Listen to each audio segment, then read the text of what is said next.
Ladies and gentlemen, there is the countdown. 2 minutes left before we are going to start one amazing night where you definitely don't want to miss any action. If you have to pee, make sure you go now. If you want to grab something to drink, make sure you do it now. To speak like Broly's words every time that we see him backstage, do it now! Because you know that in 1 minute and 30 seconds you will not have any time for it. We're gearing up, ladies and gentlemen. Night of Destinies 3. Definitely true, Heather. It is the perfect song for this.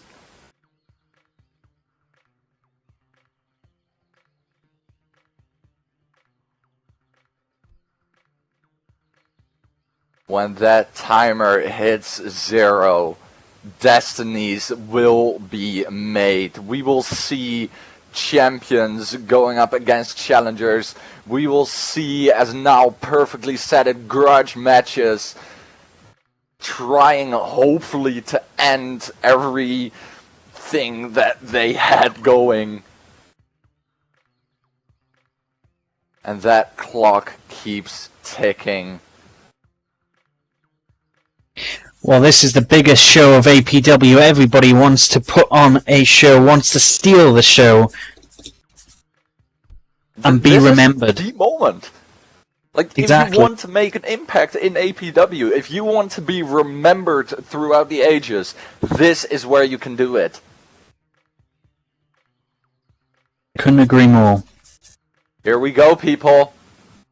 10, 9, 8, 7, 6, 5, 4, 3, 2, 1.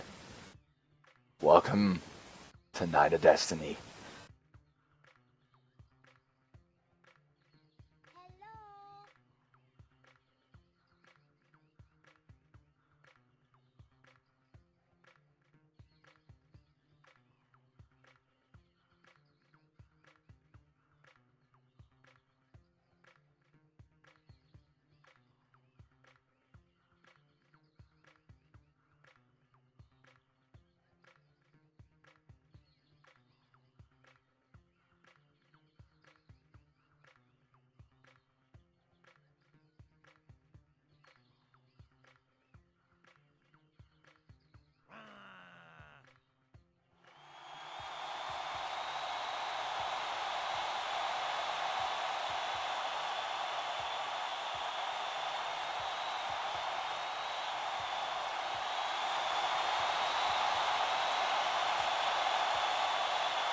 Ladies and gentlemen, it is the 29th of March. It is 1 p.m. SLT. We are here at Shocking Blue for nothing more, nothing else than APW's Night of Destinies 3. So let me hear you, everyone.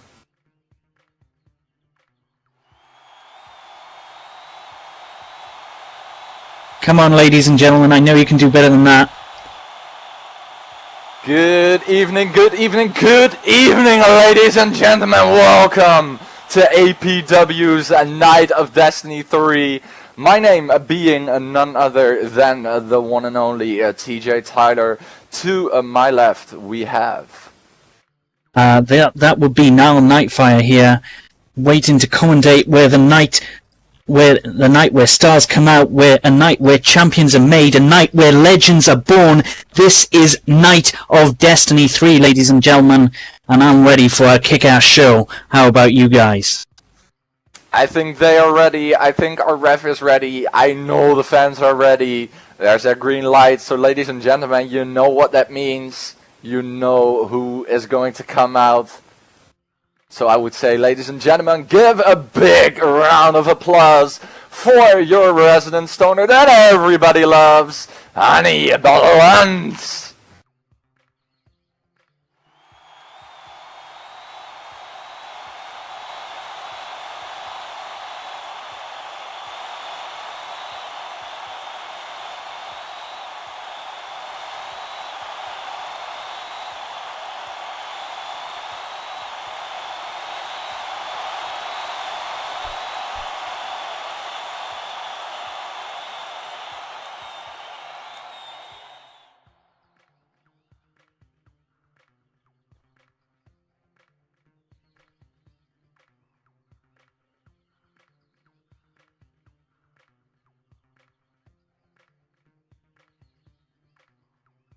It is great to see Honey here, even dressed up in the Night of Destiny 3 style.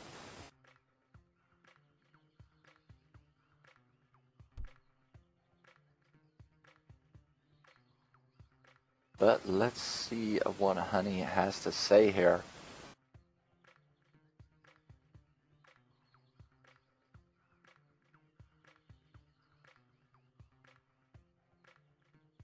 Alrighty, Honey is saying, citizens, how are you tonight?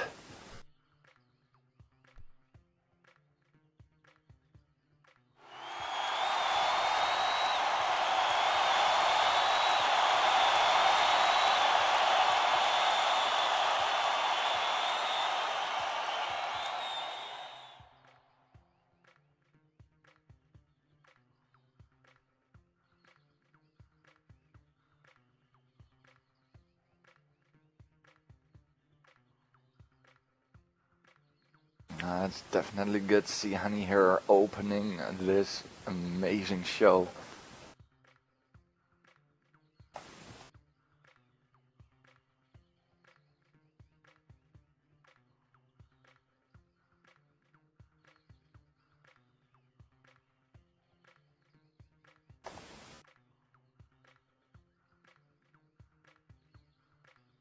In the great tradition or ancient Rome, we bring you a spectacular worthy of an emperor.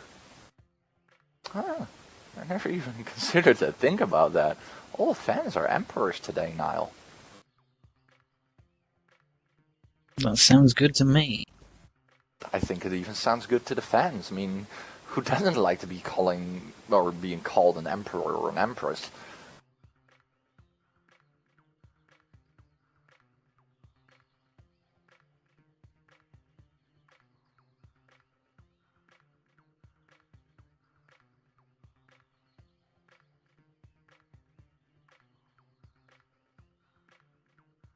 I mean, hell, they used to do this in Rome, all these battles, and now we stole it from them. Tonight, like in Roman times, two competitors will battle in hand-to-hand combat for your entertainment. Hey, that's pretty much why we do all this. Bringing entertainment out there to the world. The masses. Mm-hmm.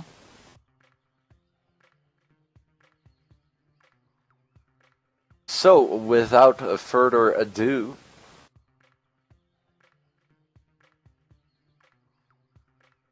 let the games begin! Yep. Ladies and gentlemen, give it up for Honey Blunt, co-owner of APW. You gotta love a resident stoner. They definitely do, and she's looking togorific tonight. Definitely. I mean, hey, they told us that this was gonna be Roman style. I'm pretty sure Honey went shopping for it.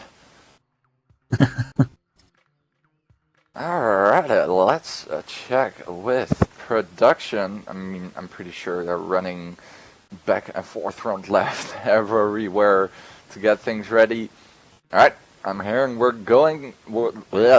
I'm hearing we are good to go for the first match of the evening. So, I hope you guys are ready. Ladies and gentlemen, the following singles match is the opening match for Night of Destiny 3 and is scheduled for one fall with a 15-minute time limit. Making her way to the ring from Vancouver, BC, Canada, she stands at 5 foot and 7 inches tall, weighing 130 pounds, none other than Ari Lauren.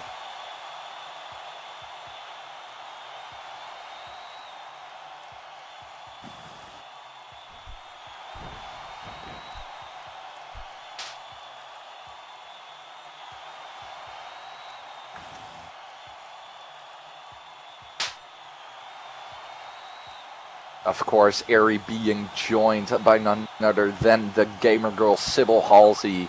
Because last week now, you were in the, I don't know if you were there to see it, maybe you saw it. online, but these two are back together. Overdrive is back here at APW. That is an ominous sign for the rest of APW with these two back together. Yeah, that is gonna be one hell of a thing that we can expect. You want to do the second one? Sure, can do. Ladies and gentlemen, introducing her opponent, hailing from Tokyo, Japan, weighing in at 120 pounds, standing at 5 foot 6 inches tall, Ryoko, the Scarlet Ninja Takeda.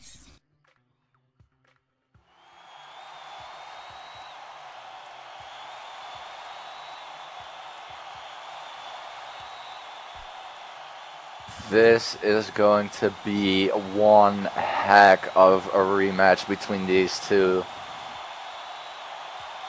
I have definitely been looking forward to it. She's definitely got some moves going on outside this ring. Definitely. I mean, Ryoko has showed that technical style. But on top of that, don't underestimate her. She is starting to build up that ninja skill.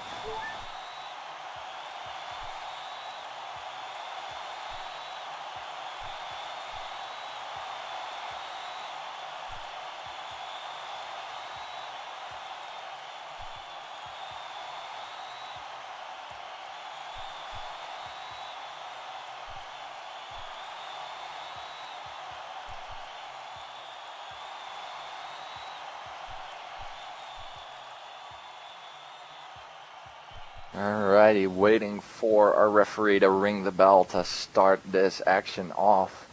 Our opening match of Night of Destiny. Both these ladies look ready for gladiatorial combat out there tonight to kick off the show with a bang. Definitely. There we go. Eri Lauren versus Ryoko Takeda. Rematch, opening match, Night of Destiny 3. And as Honey said, let the games begin. Exactly, and both these two are squaring up at the moment, feeling each other out as we to kick off this match.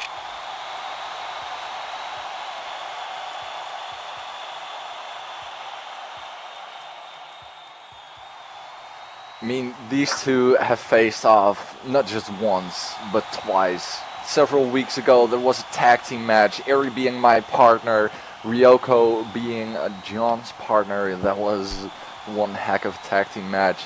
Then a couple weeks later, they faced off one-on-one, and now today, here at the opening match at Night of Destiny 3. Looking to finally settle the score between them then here at Night of Destiny. Ooh! And here he went for a dropkick there, but Ryoko ducked underneath it and is coming back with chops and then kicks.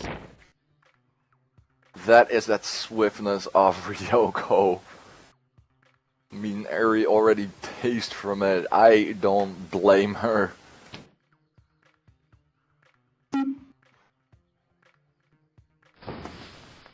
Ryoko being sent into the ropes.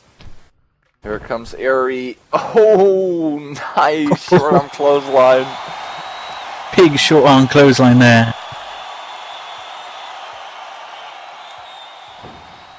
That's why I said she's a wrestler with ADHD. Takes a lot to keep her down. Oh, I'm pretty sure that if we check her dressing room, we're gonna see like at least 6+ cans of Red Bull. Oh!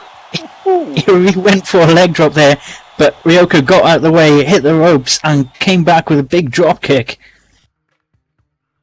And she's saying, "Do not underestimate me."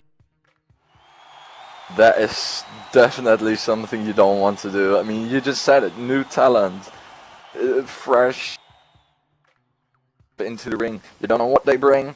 Even if you had 2, 3, 4 matches, they can keep changing things. Well, they're eager to prove themselves and prove themselves against some of the top athletes in APW. I think when you're facing Eri in a match like this, on a stage like this, you definitely prove that you're ready for it. Definitely. Eri going up to the red light district. Oh, missile drop kick. Missile dropkick off the top, taking Eri to the mat. Big move from Ryoko.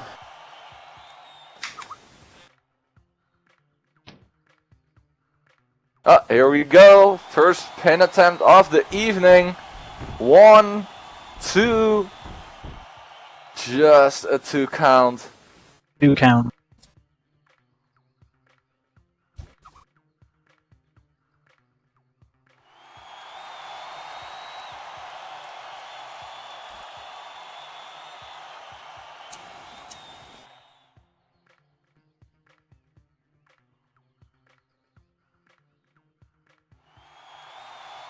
Well, we definitely can say one thing about Ryoko, and that is that she has the guts to call out her opponent no matter at what time you are in the match. She is there waiting, but let's see if it's gonna pay off. Oh, there we go. She went to that well one time too often, going for another drop kick, and Eri rolling underneath it. Yeah. Eri going with that frog jump. Whatever Ryoko was planning, there was nothing but air to hit. There we go. Ryoko trying that ninja style, trying to surprise Eri with that drop kick. But Eri just rolls out underneath it. It looks like Eri has got that drop kick scouted now.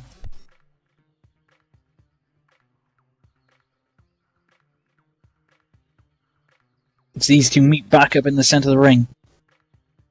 And that's where the whole veteran versus rookie comes in. A veteran knows that after a while you don't use the same move over and over again, because your opponent will be aware that you have that in your arsenal. And that's exactly what Eri is showing here. You do it once, okay, you do it twice, yeah, you do it 3 times, nope, I'm able to dodge that one. Exactly. She's still in the ropes. Oh! My god, I just saw that flip that Ryoko took. Face first, into the mat. Felt that one. Well, I mean, this is Night of Destiny. I don't think anyone here today is going soft. Definitely not. They're all laying it all on the line tonight to get the victories. I mean, I've never seen a gladiator in any movie, in any combat go, oh, wait, give me a second, I need to do my hair. They are focused on that battle. They know that in the end, when that bell rings, there's only one person standing. Ooh, DDT. Ooh, and a vicious looking DDT there from Ryoko.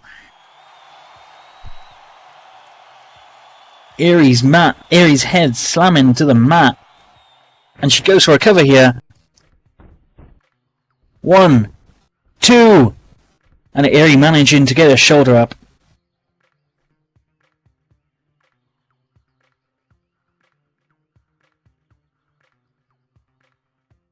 Again, we're looking at a little bit of a rookie here with Ryoko letting Eri get herself to her feet.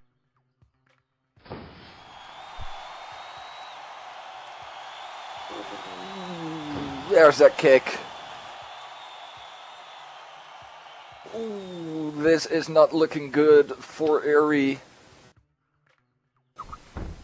Going for a pin here. Oh, just a 2 count.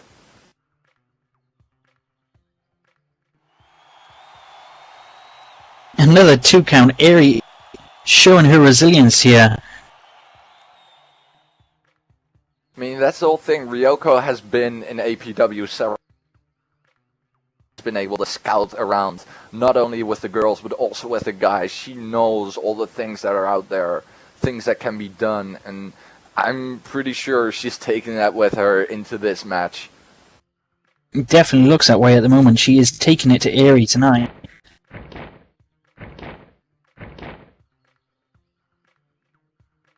Aerie with that wrenching wrist lock. Oh.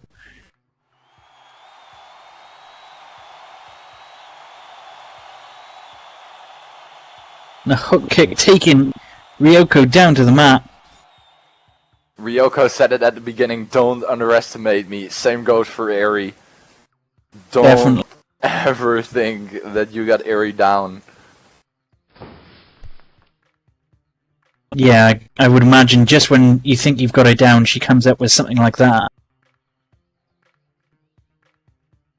That is that energy that she brings. Oh! Oh, she's taking Ryoko down to the mat and getting in that label lock. Oh, look at that placement. Pretty much dead center in the middle of the ring. That is gonna be really difficult for Ryoko to get to the ropes to.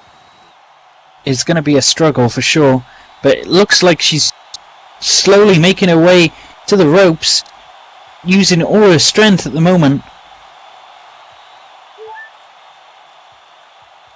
She doesn't want to give, not on a stage like Night of Destiny.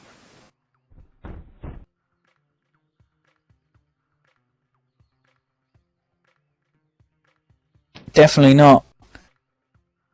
And she's got to the ropes, and Aeria's got to break the hold.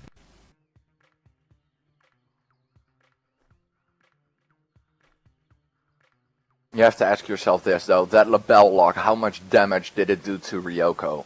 I mean, she may have reached the ropes, but that takes even more energy out of you. And now Aerie just standing there.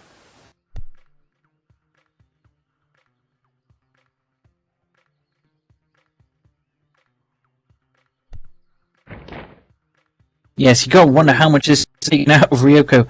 Oh! That back elbow hitting Aerie straight in the face. Ryoko timing that one perfectly. Having And you can Aerie see down Ryoko again. favouring her arm there. The effects of that label lock. I have to wait and see whether that plays into it later on in the match. Well, that's the thing. These two ladies, they slightly know each other. They've been face to face several times. Then you can understand or expect that they know a little bit about each other's style. But with Ryoko, seeing she is still new to APW, she still has a lot of surprises that you don't know about.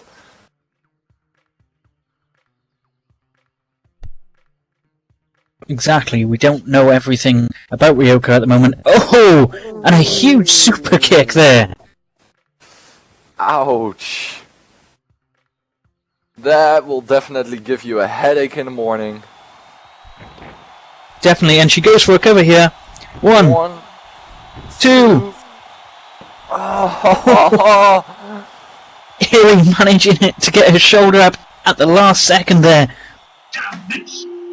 Sybil has been a great help in that, making sure that Aerie would kick out at the right time.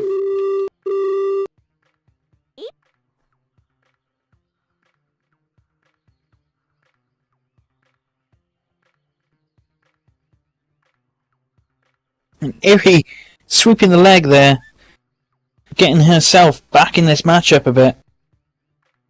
That's why I said Aerie doesn't want to give. Neither does Ryoko want to. I mean, I wouldn't be surprised if this is gonna end in something completely shocking, maybe like a double count out or something. That will be one heck of a possibility. Well, both of these competitors want to pick up the victory here at Night of Destiny. And they're going to show everything and lay everything on the line to get it. Oh, a big headbutt there from Aerie.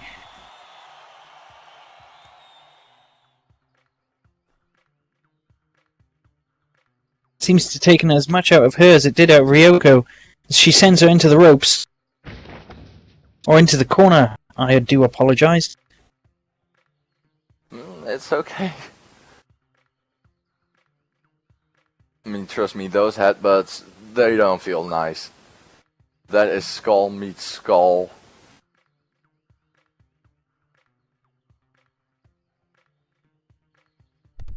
Here comes Eri.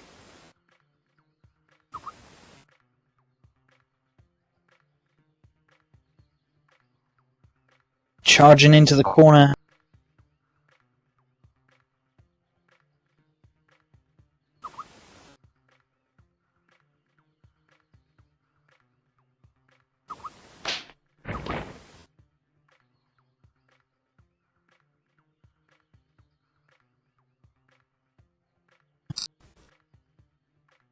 Sorry for that, just talking with production. Oh! Monkey flip from Eri.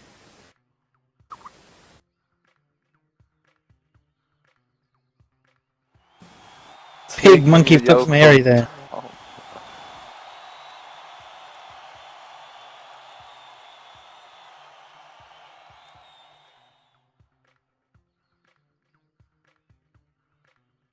And it looks like both the competitors are trying to get back to their feet.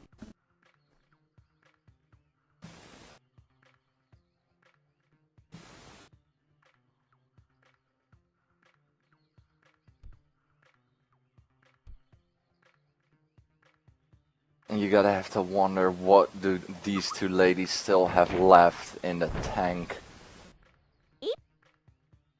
Ooh, a huge kick there.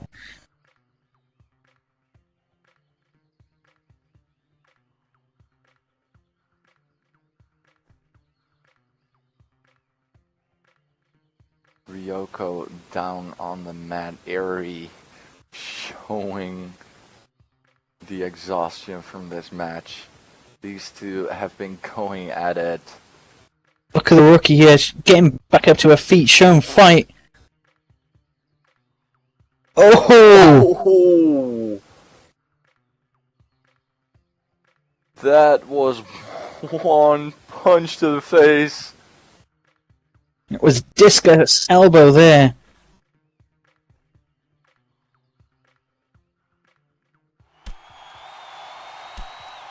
And here comes the roller derby. Oh, nice! One, 2, and 3. There we go. Ladies and gentlemen, your winner by pinfall, Eri Zarrakan.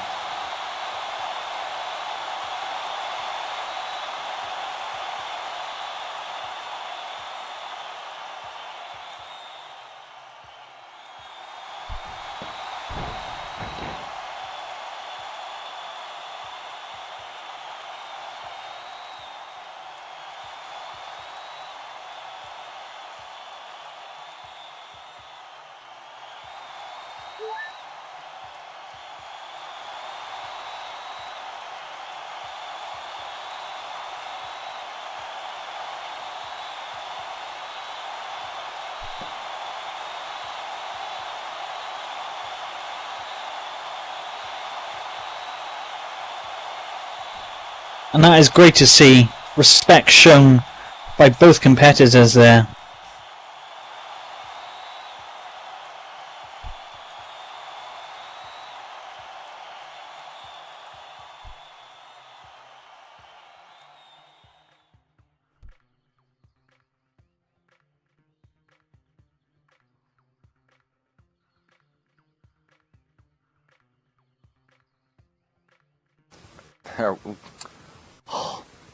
The moment when you find out that your microphone was blocked.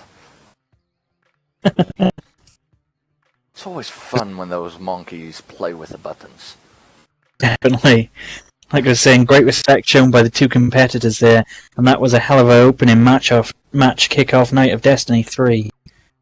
Definitely. I mean, if this is any indication of how the rest of the show is gonna be, then we're in for a really wild ride.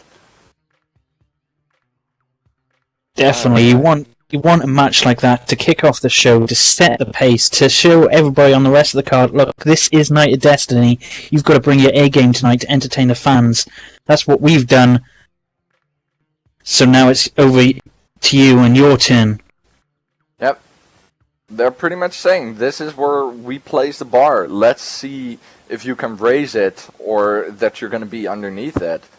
So it's a major statement towards pretty much all the other wrestlers that are out there in the back waiting patiently for their match. In the meanwhile, we have production going wild. So the next matchup is the Fatal 4-Way for the number one contendership, isn't it, TJ? Let me look, because I believe so. Yes, it is. Which means we're not just going to see 2 ladies in that ring, we're going to see 4 of them. But that is going to be different. That is going to be a whole lot less friendly. It is pretty much 2 tag teams now that have been, well, for this match, separated into 4 just to see who is going to be the number one contender for the APW women's title. So they might start out as tag teams, but as the match goes on, it'll be every girl for themselves to get that number one contendership. Yep, it's pretty much as Honey said last week. The moment that your tag team partner is going to go for that pin and you don't interfere, then you just lost your shot. You lost your chance.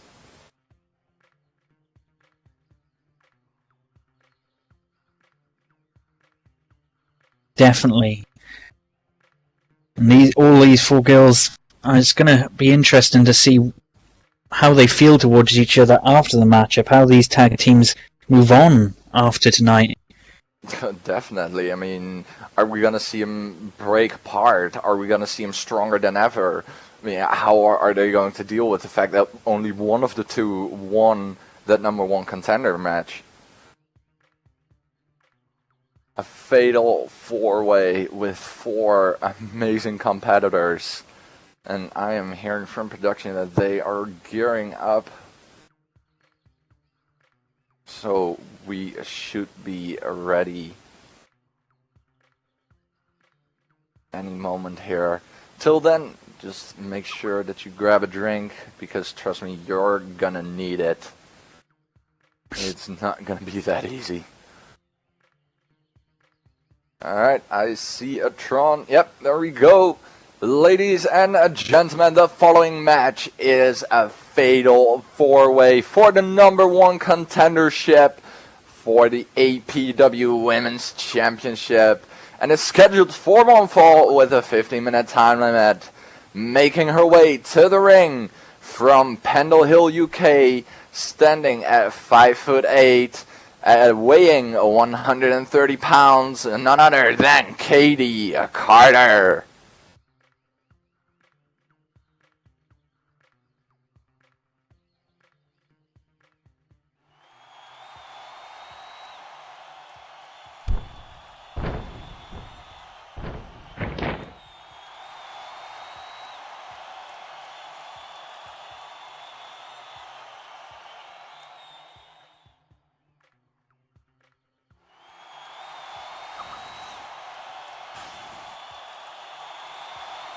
Plus, you're also going to have to ask yourself now, how are the fans going to be standing in this?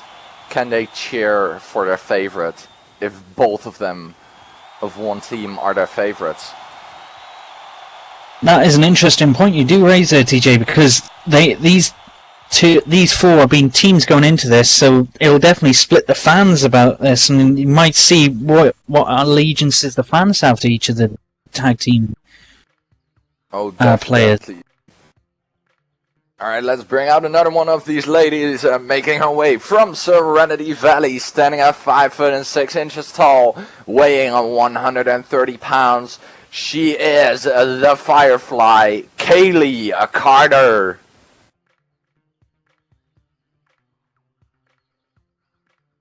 which will mean that we have our first team into the ring, the Carter sisters.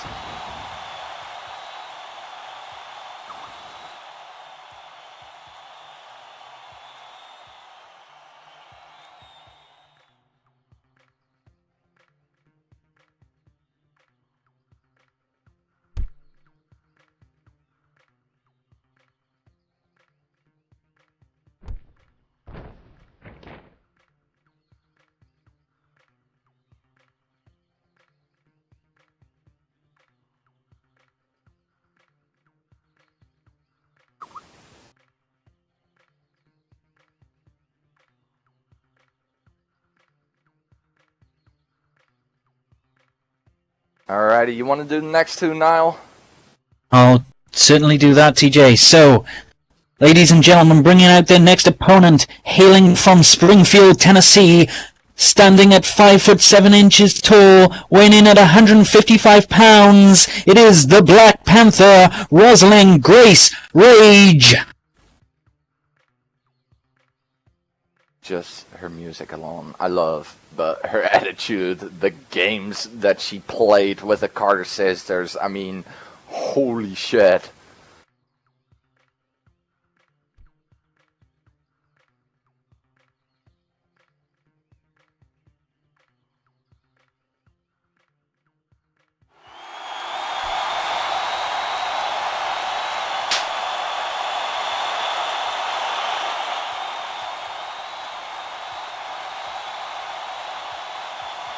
Definitely, I do love this song. Love a bit of Fall Out Boy. Yeah, you gotta love it. Good evening, Rosa.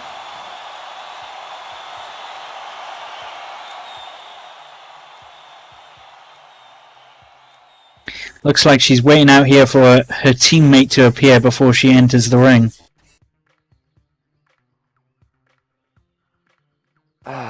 Sore loser, Rosa. It's okay.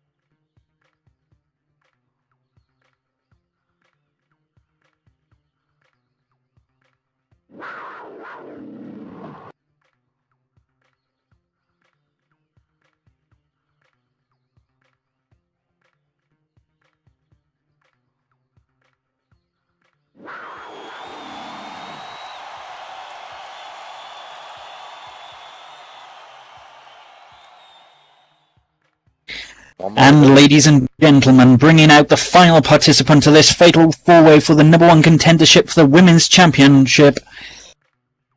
Hailing from Indianapolis, Indiana, weighing in at 165 pounds, standing at 5'10" tall, she is Michelle Snyder.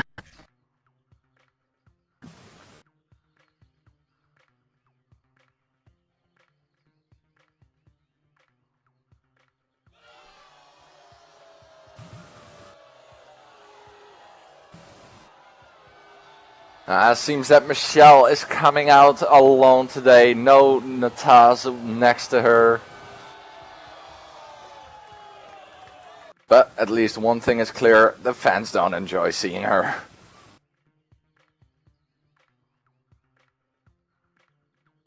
Well, looks like she wants to do it by herself, or come out by herself tonight for a Night of Destiny. She's definitely an imposing figure. That she is. I mean, don't take anything away from the fact that, like, Nataj maybe, I don't know exactly what he is. I mean, he says that they are married or partnered or something, but Michelle on her own has some power behind her. I mean, if we're talking about kitty cats, she has claws.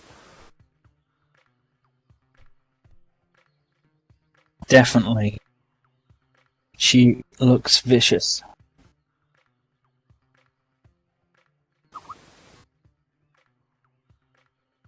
Alrighty.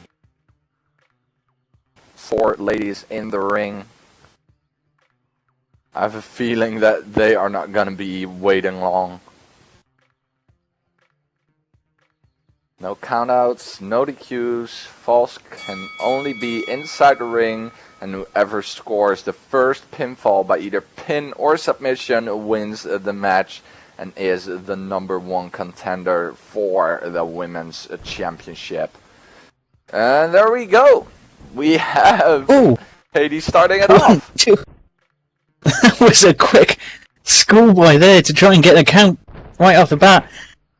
A leg sweep from Rosa. As both the Carter sisters are down on the mat.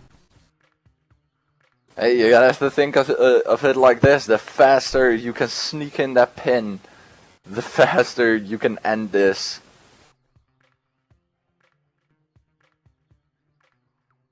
At least it shows, though, that the Carter sisters don't care.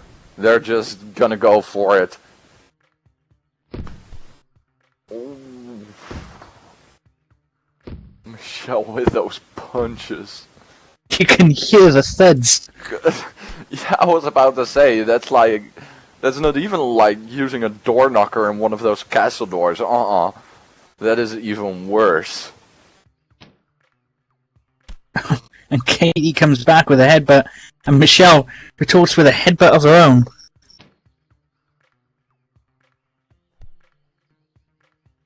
And keep in mind, in the meanwhile, you have Rosa going up against Kaylee there. I mean, I feel sorry for Justine. She has like 4 people to watch. So pinfalls can like happen anywhere in the ring, and before you know it, you like look away, you look away and you miss a pinfall. Definitely, Justine's got to be on her game tonight. As look at Rosa lays on the knees.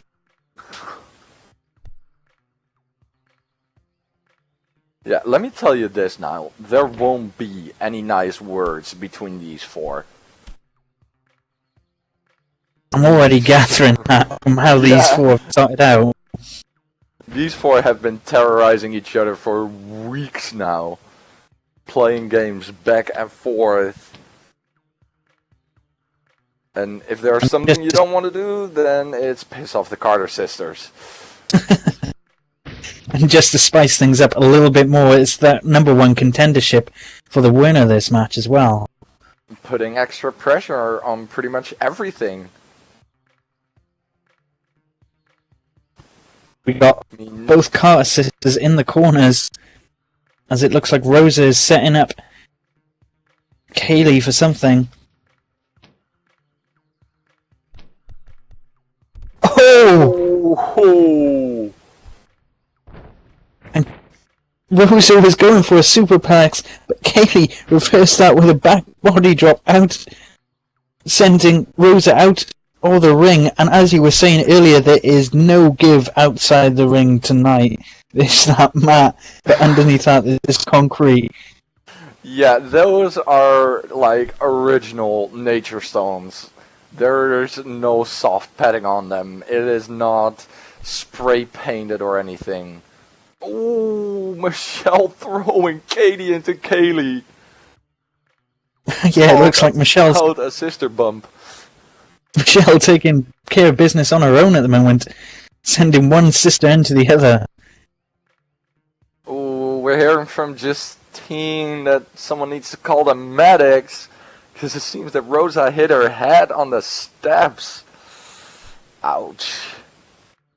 Yeah, a back body drop from the top rope. Whew. Onto the steps. That is going to be nasty. This might be the end of Rosa's night.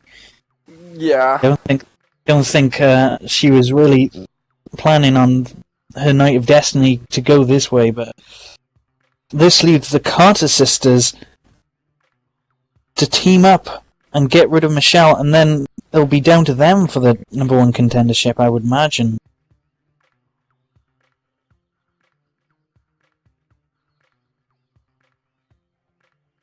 Well, I am pretty sure that someone will come out to check on Rosa, and meanwhile, I am liking this side.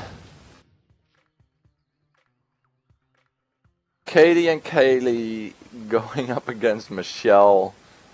Now I'm curious if we are going to see the Carter sisters work together to take out Michelle. Oh! Double drop kick, sending Michelle over the top ropes and onto that concrete floor again. And it looks like they are working together for the moment. It would be the smart play to just take Michelle out, and then it'll be left to the two sisters. And I think that's what we're about to get. Well, if we are going to see the Carter sisters go face to face, then we're in for a wild one. These two are not going to go easy on themselves. Yeah, it looked like when the Carter sisters drop kicked Michelle out over the top rope, she missed the mat and landed on those hard stones. As you can see, holding her back out in front of us here. Yeah, it's gonna take her a while to get back up again. I mean, we have Rosa pretty much out of this, Michelle laying there. And meanwhile, the Carter sisters are not gonna stop. They are gonna continue because they know what's at stake. Well, they know the winner will get a number one contendership, and that is what's spurring them on now, as Katie is laying in the boots to Kaylee.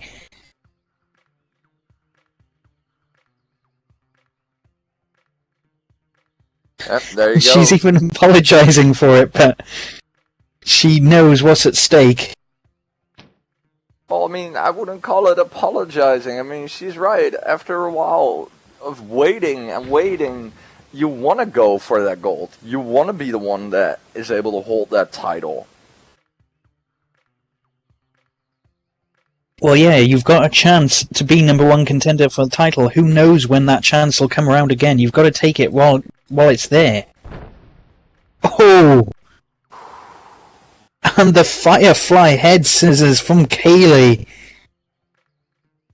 The thing is, though, these two are sisters. I'm pretty sure they know each other inside out, so I wouldn't be surprised if we're gonna see some things getting countered, like, nope, I know you're gonna do that, sister.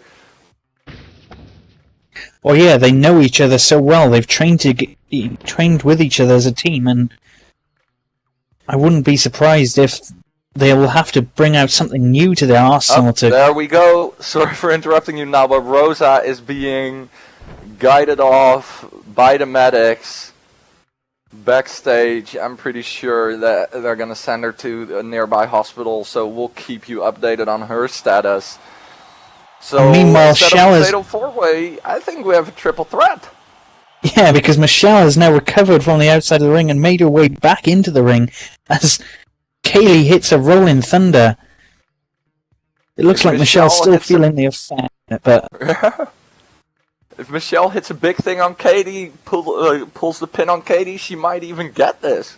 That would be a major shocker.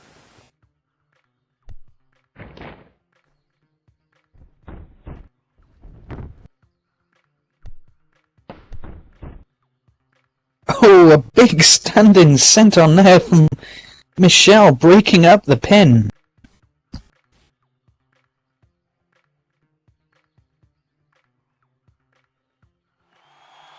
And now you've got both Carter sisters on the mat and Michelle in a dominant position. Yeah, this is definitely not looking good.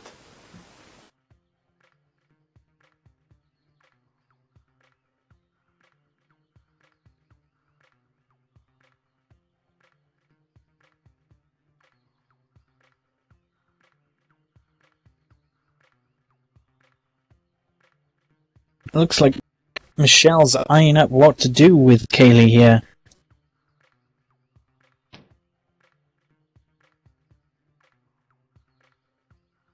Oh, and she applies a neck wrench.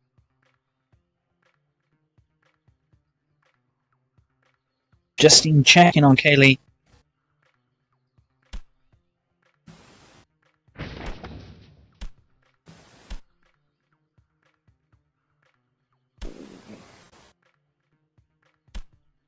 And you gotta strike have to up. wonder what is going through Katie's head right now. She's seeing her sister be beaten up by Michelle. Well, yes. On the one hand, you want to protect your sister, but on the other hand, she knows that that's taken out one of her opponents for this title shot, so she's caught in two minds. Uh-oh. Uh-oh, look at what Michelle's doing here to Katie. Michelle coming off the ropes. Oh! Guillotine leg drop. Ouch. That will drive the air right out of you. Yeah, to speak in Justine her language, oi! You're gonna feel that. As Michelle goes for a cover on Kaylee. 1, 2. Oh, just a 2 count. She got her shoulder up in time.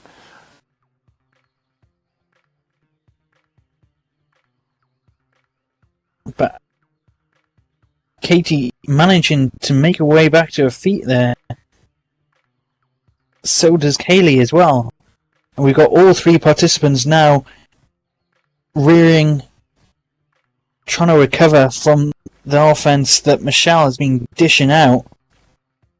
And will the sisters join forces again to take care of Michelle once and for all?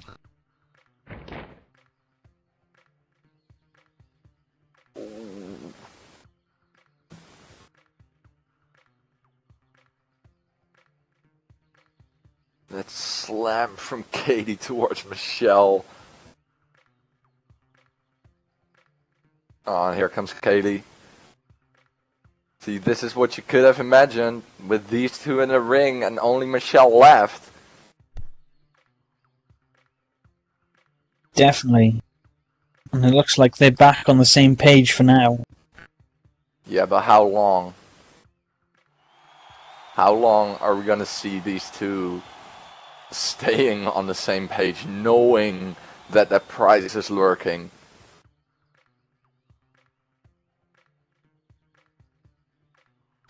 That is the question.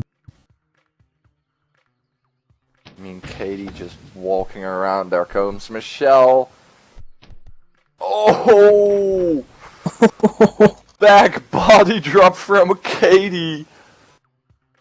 Michelle just barely landing on that mat. That's better than landing on that stone, but still, that's the second time Michelle went out. Yeah, second time Michelle's gone over the top ropes and landed on that hard stone on the outside. And she's definitely feeling her back. Yeah, you are definitely going to feel that. So now we are left with Kaylee and Katie, both Carter sisters, in the ring. And these two, they haven't stopped. They haven't gone bitching and whining and moaning about who's gonna take the victory. They are just going face to face, and they're gonna juke it out.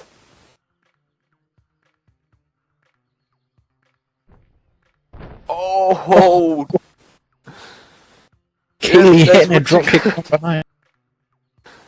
Hey, take your eyes off your opponents, and stuff like this happens.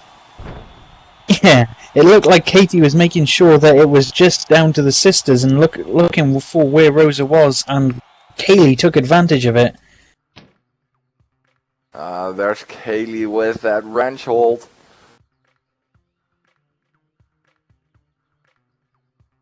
As I said, these two, they may know each other, but there you go. Katie teaching Kaylee, never take your eyes off your opponent. Oh, a kick out like that will help. Definitely, like you said earlier, I think that shows them knowing their own maneuvers and knowing how to get out of them. Lovely kick out there. And Katie. That's the whole thing. They've been sisters for years. Then you just know how things go. You know what you can expect. Well, sisters and tag team partners. So they'll Yep. be training together, they know each other inside and out. Giving each other tips, helping each other out with the weak points, training the strong points, then you know things that you can expect. But let's see what we're gonna see here. I mean, Michelle's still looking pretty out of it.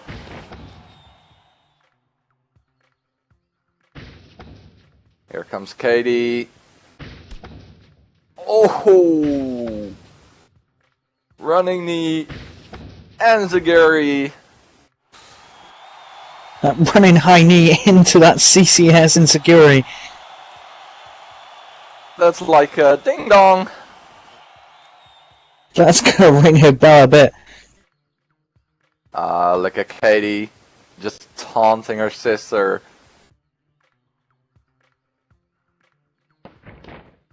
Oh! Basement dropkick to the face. She is not letting up on her sister. Talk about boots to asses. This is amazing. Well, that's boots to faces there. That was boots to faces, yeah. Hell, that's even worse. And it looks like Michelle's trying to recover on the outside of the ring as...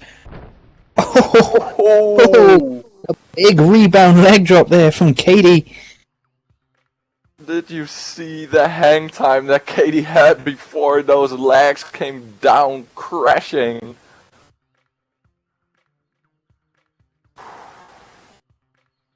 That was amazing. Neither Destiny so far is showing amazing stuff. Well, definitely, this is what you expect, that when you come to Night of Destiny, this is the biggest stage of the APW calendar. You want all these people to bring their A-game, to outperform each other, and this is exactly what we're getting so far tonight. Yep. This is the place where you're not gonna go soft. This is the place where you go hard or you go home. This is the place where you can do a noogie on your sister's head and you can get away with it. Hey, it is a way to break that hold. Give a noogie to your sister and hey, you get to escape. And now Kaylee has her sister pinned in the corner. But they do have to keep their eyes on Michelle though. Michelle is still out there. Oh. Oh yeah, Michelle is playing a smart game at the moment. She's allowing herself some time to recover on the outside and letting the sisters just take it out of each other. Mm-hmm. The more damage they do to each other, the less Michelle has to do. Exactly. Plus those 2 drops that she took to the stone ground. Those are not going to be nice. Well, That's no, you can... definitely not going to be friendly and like bend with your body. No, it's just going to bend your body. Mm-hmm. It's like, hey, I am rock solid. Uh-oh. Oh, are we going to see it? Yep, Bronco Buster from one sister onto the other.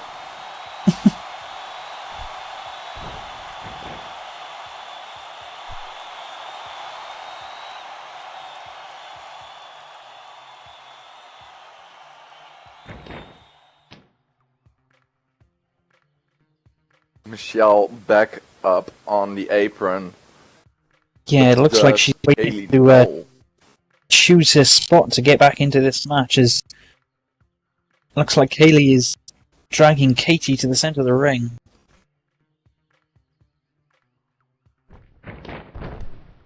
Oh! Ouch!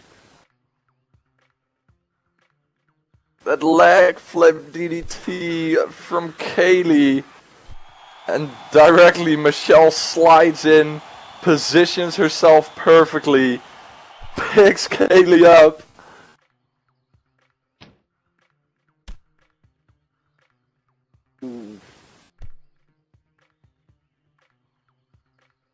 Hey, you said it, Michelle picked her time perfectly. She chose this spot to get back into this matchup and is now in a great position to pick up the victory with Katie holding her leg on the mat and Michelle in full control of Kaylee here. Kick to the gut. Here goes Michelle. Ooh, pump handle slam. Taking Kaylee down. And now Michelle pretty much has 2 targets. Who is she gonna pin? Or is she gonna pin both? Well, that would be one way to show how dominant you are if you just pin both of them. Yeah, if you drag them on top of each other and you just pin them both, then you know that if you get the victory, it's gonna be an earned one.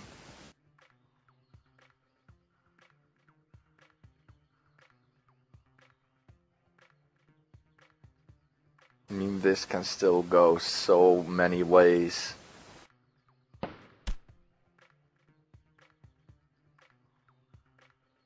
Kick to the Well, yeah, gut, but Michelle. looks like Michelle is definitely in the ascendancy now, and oh, what is she? Uh-oh, this is not looking good.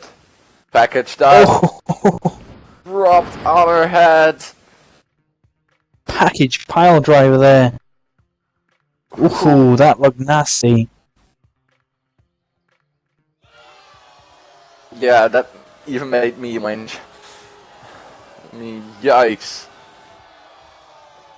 I mean, moves like that have been banned for years because of the danger it can bring to someone's neck.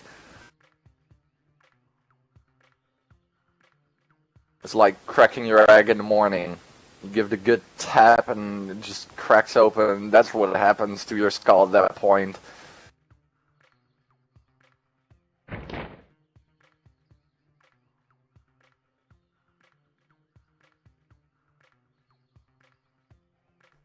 There goes Michelle for the pin. 1, 2. Oh, nice! Kaylee breaking it up. Kaylee at the last second coming in and breaking the pin and saving the matchup for her and her sister. Hey, that was smart. She had her eyes on it. She was waiting for that moment where Michelle would not be looking. Leave on the wind. Face first into the mat. What a move there from Kaylee. And she goes for a cover. 1, Fun. 2, and 3. There we go. You want to call it? Ladies and gentlemen, the winner of this match by way of pinfall, the Firefly Kaylee Carter, and your new number 1 contender for the APW Women's Championship. You can bet your ass on it that both Lagada and Chiyoko are looking in the back, watching this match, knowing now what Kaylee can bring.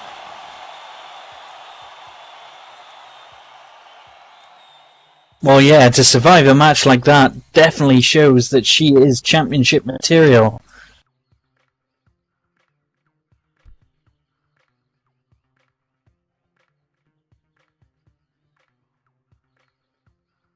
Michelle slowly crawling away.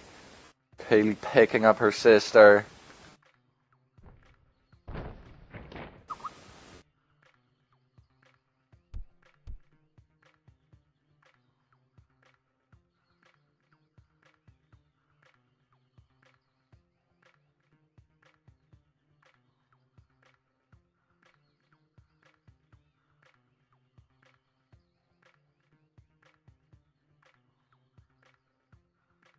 You gotta have to wonder what is going through Katie's head now that Kaylee has won this match.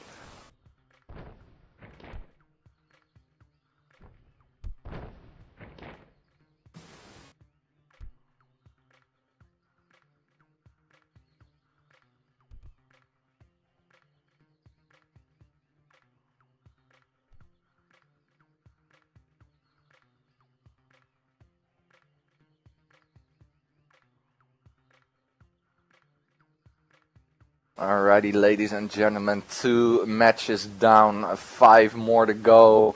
We're slowly crawling closer to those title fights. But before that, we have 2 more matches, 2 more warm-ups to get you guys ready.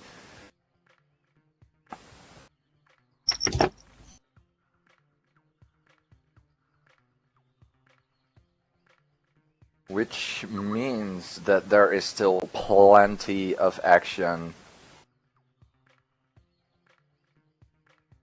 So let us check with production if we are ready for match 3.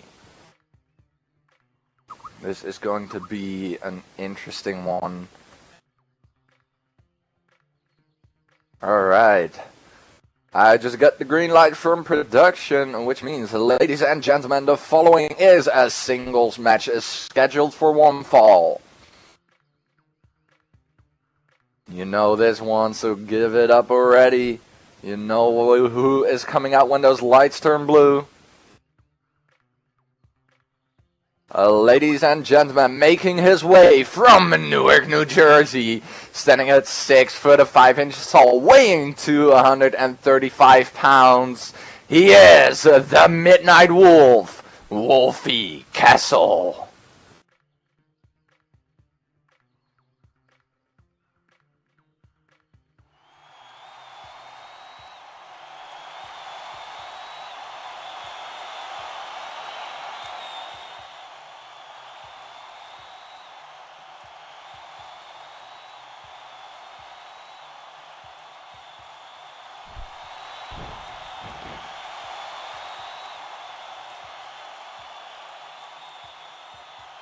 One of our newly inducted APW Hall of Famers of the class of 2015. He was inducted to the Hall of Fame last night, wasn't he? He was. Going from a suit to his ring gear.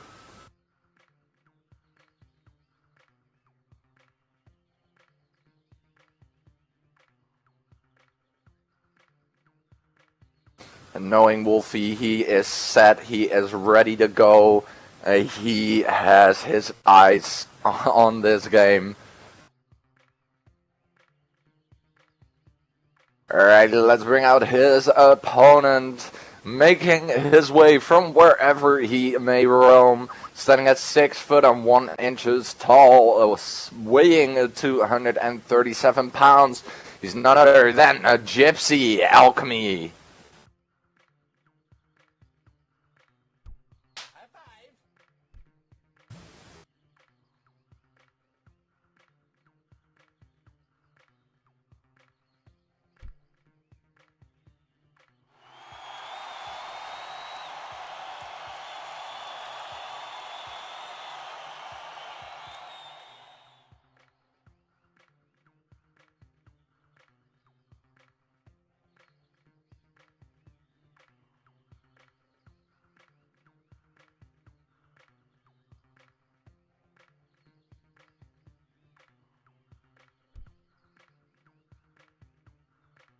Just look at Wolfie being poised, ready, keeping his eyes on Gypsy.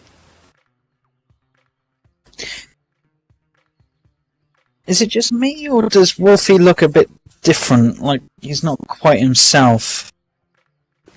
He does indeed look a lot more feral. I mean, his tattoos changed. There's something going on, but hell, we still don't know what.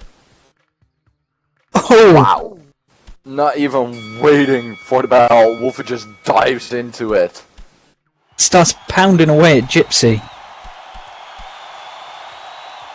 This is definitely a new Wolfie that we're seeing. I mean, hell, I would almost say, is it full moon, because he seems out for blood. He does seem vicious. Coming straight off before the bell even rung. Laying in. laying into Gypsy here. He knows that this is Night of Destinies. He knows that even being inducted in the Hall of Fame or not, leaving an impact here is what matters.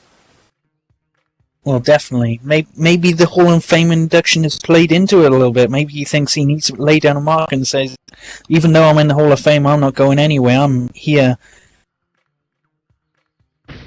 to stay. I'm still the Wolfie of old. I can still... Oh, vicious lariat! He can still do that! That.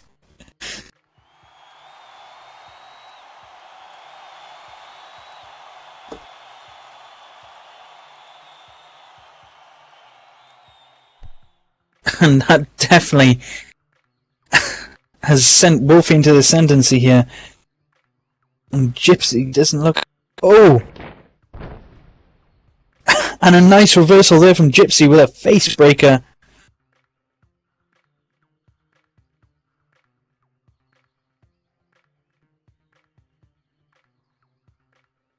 And Gypsy now getting the first real offense of the match.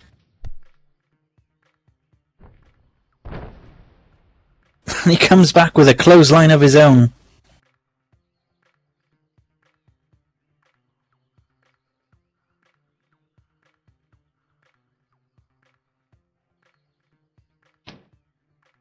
Sends him into the corner. What's Gypsy got planned here?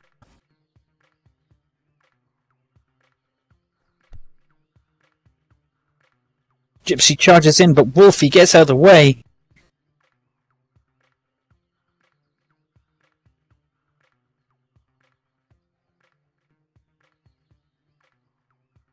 Looked like Gypsy went for a spear there, and Wolfie got out of the way just in the nick of time, and Gypsy's shoulder went straight into that corner turnbuckle. Yeah, and that is like pure steel. That is not going to feel good for your shoulder. Nor is that German suplex.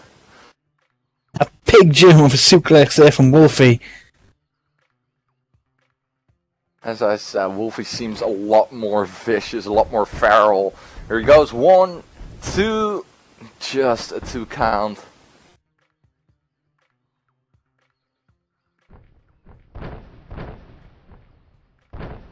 Look at him, he's not even waiting.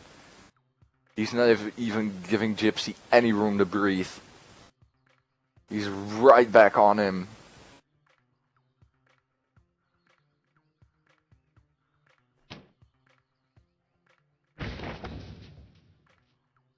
Sending Gypsy into the turnbuckle. And you gotta have to ask yourself if this is what the veterans of APW are still bringing, then how impressive have the new blood has to be. Well, yeah, well, veterans are saying, we built this place, we built these columns, and you're going to have to get through us to prove that you're good enough to be here. At the moment, Wolfie is just laying into Gypsy. I definitely like how he said that. We build the columns. If you want to take them down, you gotta have to show that you are worthy enough to do so. I mean, has Gypsy even been able to get out of the starting blocks at all? He did manage to hit a facebreaker and a couple of moves, but that's been about it. And it's been pretty much all Wolfie since then. He is not giving Gypsy any room to breathe, and seriously, I really have no idea what is up with Wolfie. I mean, I know that Wolfie has always been feral and vicious, but this is new. Or it's just looking into his eyes, it just seems to be something a little bit unhinged in there. As he's figure 4 right in the center of the ring. And trust me, I can understand him. I mean, hearing that bell can change your entire focus. It can put you in a whole different mindset. See, this is where I wonder, is Wolfie going to break that hold? Gypsy reaching for those ropes. There we Wolfie holding it until the last moment. Last second of that 5 count from the ref, Wolfie wanted to inch out any bit of pain that he can. And just look at him. He continues to go. He's not giving Gypsy any room to breathe or pick himself back together again. No, as soon as he broke that hold, he was straight back on his feet, getting Gypsy back on his feet, and going at it again. Oh! Oh! European uppercut will break that, though.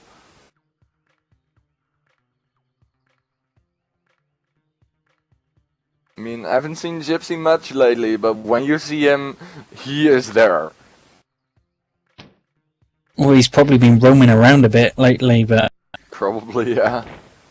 Ooh, drop kick. And Gypsy now trying to fight his way back into this matchup.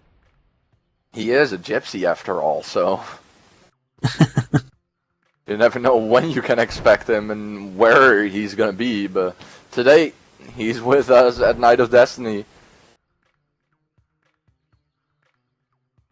Ooh, nice snap suplex. Oh, there we go, pin attempt, 1, 2... Oh, Wolfie with that pin roll up.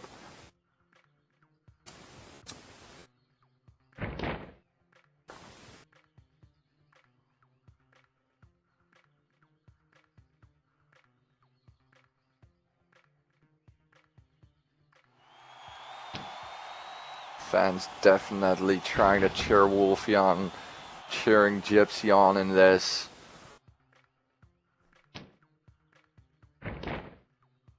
Oh! Face first, Gypsy goes into that turnbuckle. Ah!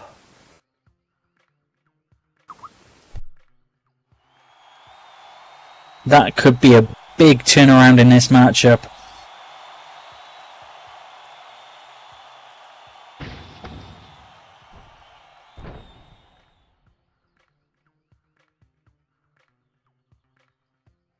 Just when you thought Gypsy was getting himself into this matchup, Wolfie turns around and sends his head into the turnbuckle.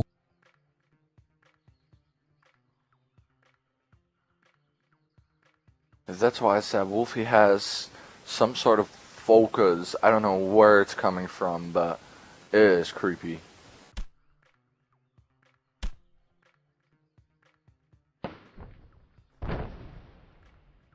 Oh!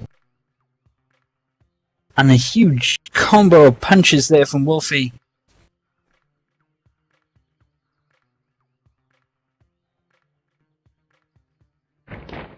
Going for the pin here again. 1, 2. No, just a 2 count. Wolfie couldn't quite put Gypsy away there.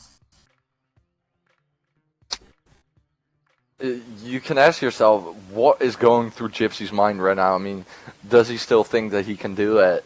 Or does he have something like, I don't want to give up to this, but if I don't, I put my own health at risk? Well, it's as we were... Oh! And thrown to the walls! There from Wolfie.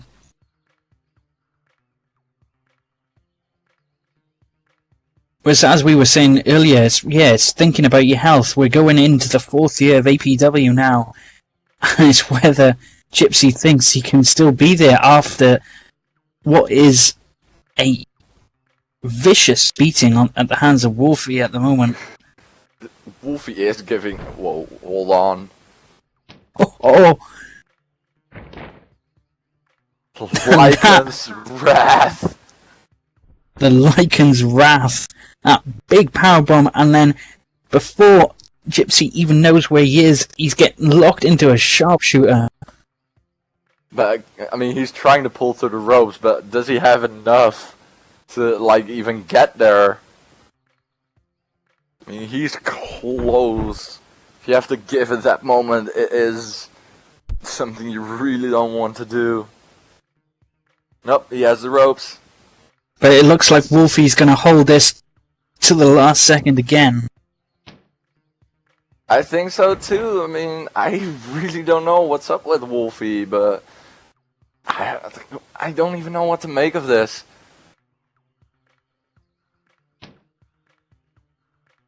But I have to give...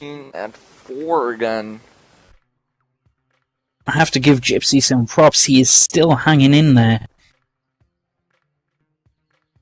And all it'll take is a quick roll up here or something and he can still win this matchup. As long as he doesn't submit and keeps on picking his shoulder up, he's still in this match. That Wolfie breaking the hold, but that was like really close to Justine's patience.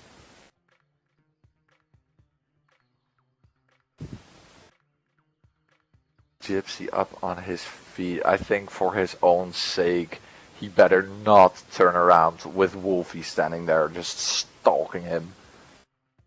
Oh yeah, Wolfie's eyeing up, stalking him. What's he got planned here?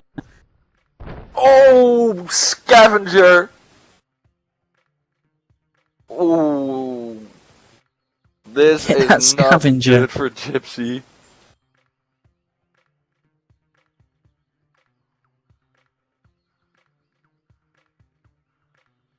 Wolfie picking Gypsy up, dragging him away from the ropes. Smart thing to do.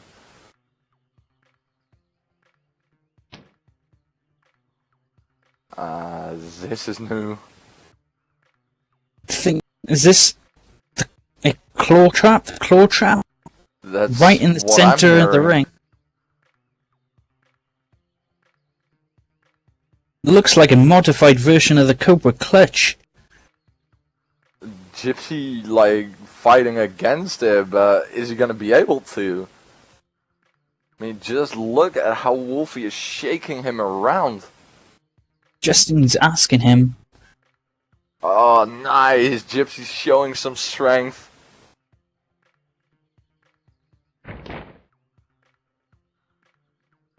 Managing to fight out of that.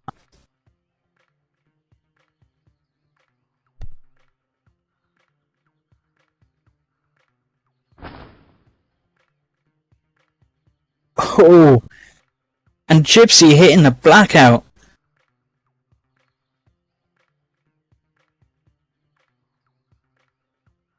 And as I said before, Gypsy's just kept himself in this matchup. He's kept on picking up that shoulder. He's kept on not submitting.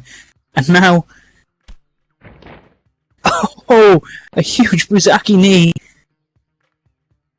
But is it gonna be enough?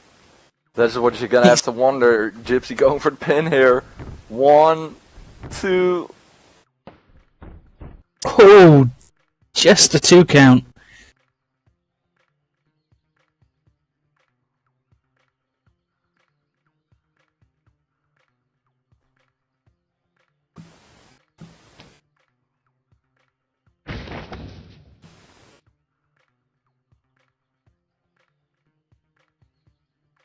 Gypsy now sending Wolfie into the corner. What has he got planned? You gotta have to wonder how much does Gypsy still have to give. I mean, he took one hell of a beating from Wolfie. He did, yeah, if I was in that ring now, I would try and put this away as quick as possible. Because he's got feeling effect. Oh, a monkey flip sending Wolfie flying back into the center of the ring. I mean, Gypsy is pulling up energy. I don't know where he is getting it from, but he is not giving up. Even after taking everything that Wolfie dashed out, Gypsy is still coming back.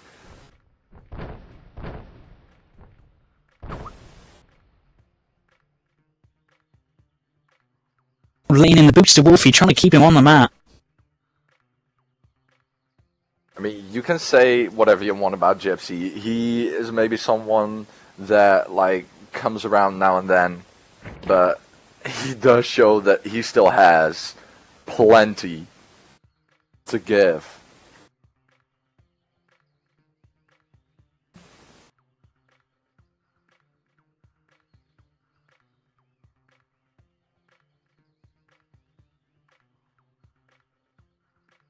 Well, yeah, even with the beating he's taken on early in this matchup, he's still showing a hell of a lot of resilience.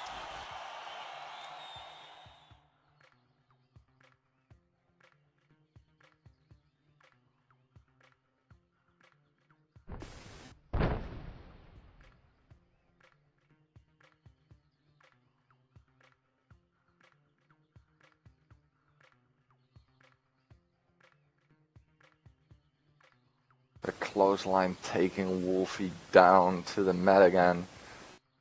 What is Gypsy having in mind here? Oh! Celtic Cross! Even after that beating, he managed to get Wolfie up and down for that Celtic Cross. That's put many people away.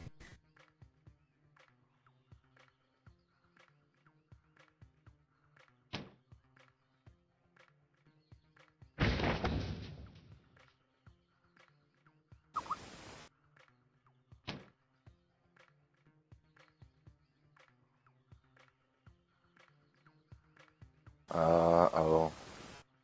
Wolfie on the top rope, Gypsy going up. It looks like he was looking for a superplex, but... Oh! Great Destroyer! Holy hell! Wolfie managed to block that superplex attempt and hit the Great Destroyer off the top rope. What a move from Wolfie.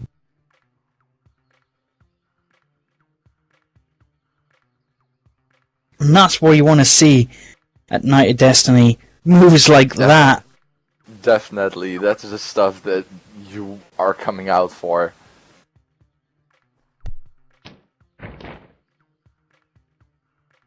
Oh, Raging Spear. That is definitely not looking good for Gypsy. First the Great Destroyer, now the Raging Spear.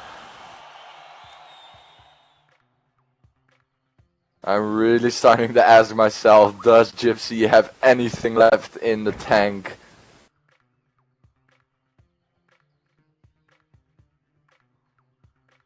Well, after that, I really don't know if he manages to do something, pick something out now.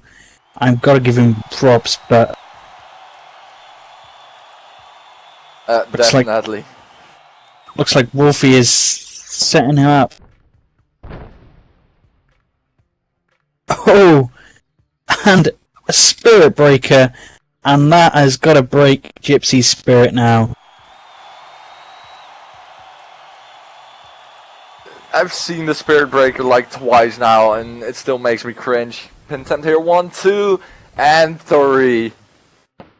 There we go, ladies and gentlemen, your winner by pinfall, the Midnight Wolf, Wolfie Castle.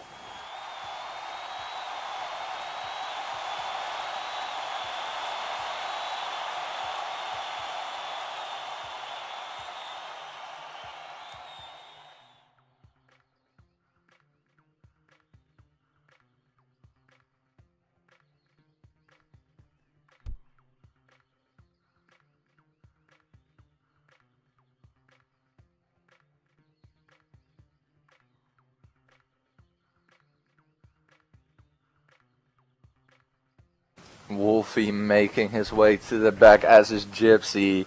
No matter what you think of it, Gypsy has shown that he still has what it takes. He took a beating.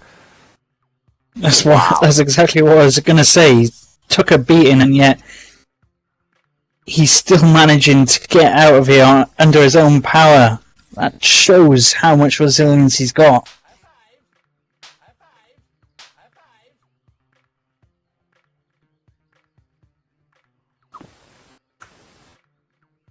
Alrighty, 3 matches down. Let's look back at what we had so far. Well, we kicked off the night with Eri versus Ryoko. Yeah. Eri winning that match with definitely a nice finish. Yeah, that roller derby Ranheim maneuver finally putting Ryoko away, but Ryoko showing a great strong showing from the rookie and taking everything that Eri had to offer, and Eri having to pull out all the stops to pick up that victory, and great respect shown by the two of them after the match, and Ryoko definitely making a mark in the APW. Oh, definitely. I don't think that people will forget the name Ryoko that fast. I mean, new talent in APW, she has pretty much carved her name in stone. People will know pretty much who Ryoko is. Alright, then for our second match, we had that fatal 4-way where we pretty much saw really early on that the Black Panther, Rosalind, was taken away to a nearby hospital. So far, I haven't heard any news about her condition, but No, it I looked haven't pretty heard anything. nasty how she fell. Well, it was a backdrop out of the ring, her head slamming off the steel steps. Yeah, I think we're not gonna see Rosa for a little while. And then Michelle, of course, trying to do whatever she could to show, like, hi, I am Michelle. I am here to win this match. I'm going to beat living shit out of you two.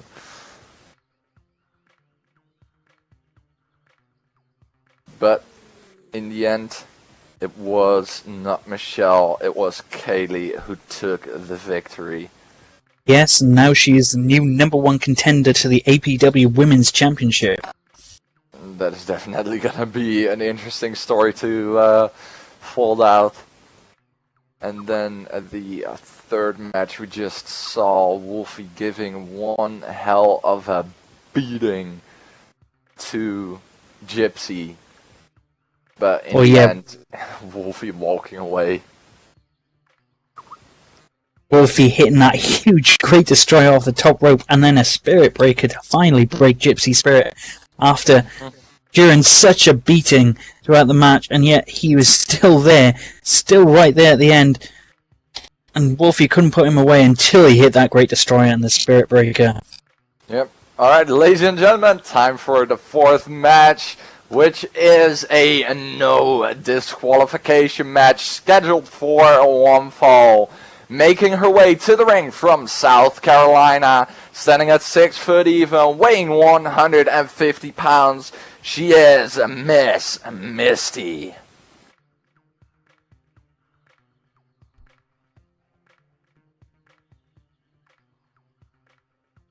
Let me tell you this about Miss Misty. She has a very big personality. Big personality. Yes. She is out here for blood. She is not out here to wrestle. She is not out here to entertain. She is here to damage her opponent.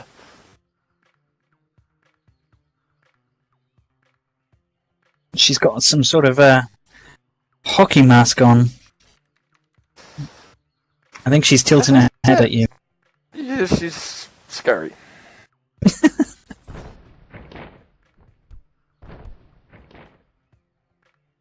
I mean, it doesn't happen that often that a guy can be intimidated, but with Misty, yeah.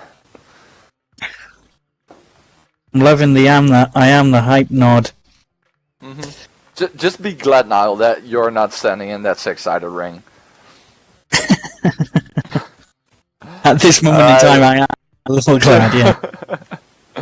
Let's bring out Miss Misty's opponent, ladies and gentlemen, making her way from Rotterdam, the Netherlands, standing at 5 foot and 6 inches tall, weighing 138 pounds. She is the co-owner of APW, none other than Aurora Blackheart.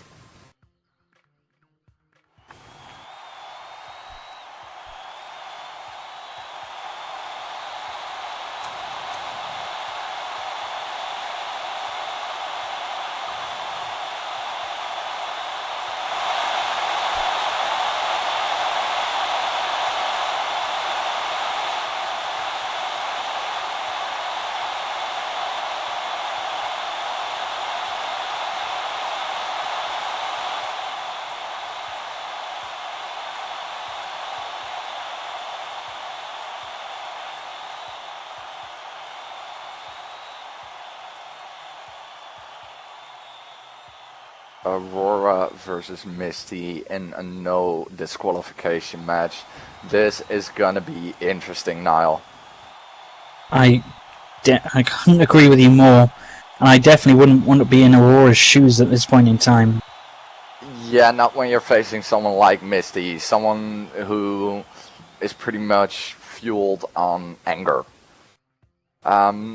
If I'm right, if Misty wins this match, she gets her women's title rematch. And if she loses, Misty is gone. Yep. So it's pretty much all or nothing here for Misty tonight. If she wins, she gets her title rematch anytime she wants. But if she loses, she's out of here. Yeah, and that's the whole thing. I mean, Aurora pretty much screwed Misty out of the title rematch, fired her, and now we're standing here. I mean, Honey rehired Misty back. Misty beat up Aurora like really bad. And then Honey came out granting Misty a one-on-one with Aurora. And last week, Misty just going like, nope, that's not enough. I want more. This is what I want. And Honey, hey, she gave Misty what she wanted. Yeah, so, like I said, it's all or nothing. Everything on the line for Miss Misty now. Mm-hmm. But keep in mind though, Aurora is not known as a wrestler. Aurora is like co-owner of APW. And yeah, we have seen her throw a couple punches, but that's about it. So you can pretty much say that this is going to be easy pickings for Misty and quite the slobber knocker.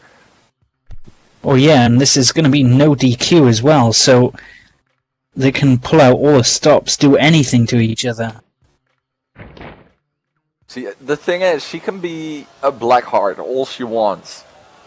And Broly may be her guy, but still, you're going to have to ask yourself, is that enough?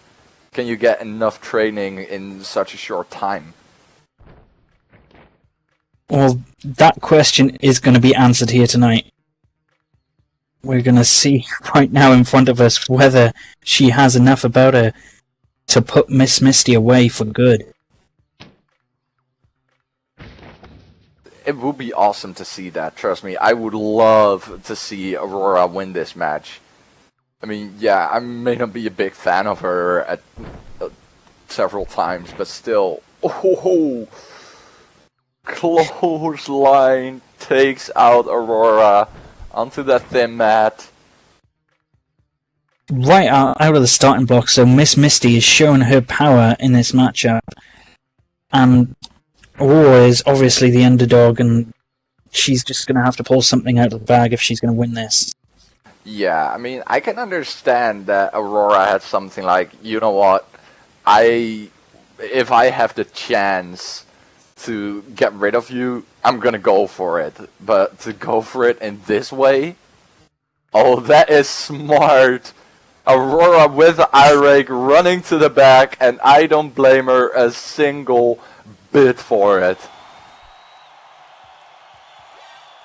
She's trying to get the hell out of Dodge here at the moment. I don't blame her. We're gonna see if we have cameras in the back to like show us where these ladies are at. But I'm pretty sure that Misty is like, oh, there we go. Misty caught Aurora and is dragging her back.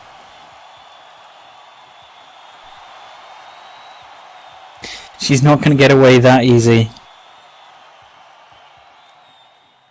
as I said, somewhere I feel sorry for Aurora that she has to go through this. I mean, she ain't a wrestler, so let her alone. She's just trying to run a company. Okay, she screwed you over. Wouldn't be the first thing that it happens to a person, but to like go for a one-on-one match. Ooh. Oh, Miss Misty sending Aurora into that huge column, that unforgiving column. Yeah, and that is Marble. Marble doesn't give. No. Whether it's shaped or not, there is no give back to it. Marble columns here, APW, no expense spared. That is just flesh meets stone. And now that skull meets stone as Miss Misty smashes Aurora's head into that column. Yeah. I mean, look at it. She made Aurora bleed, which I couldn't see it differently. If you beat someone's head into a marble pillar, yeah.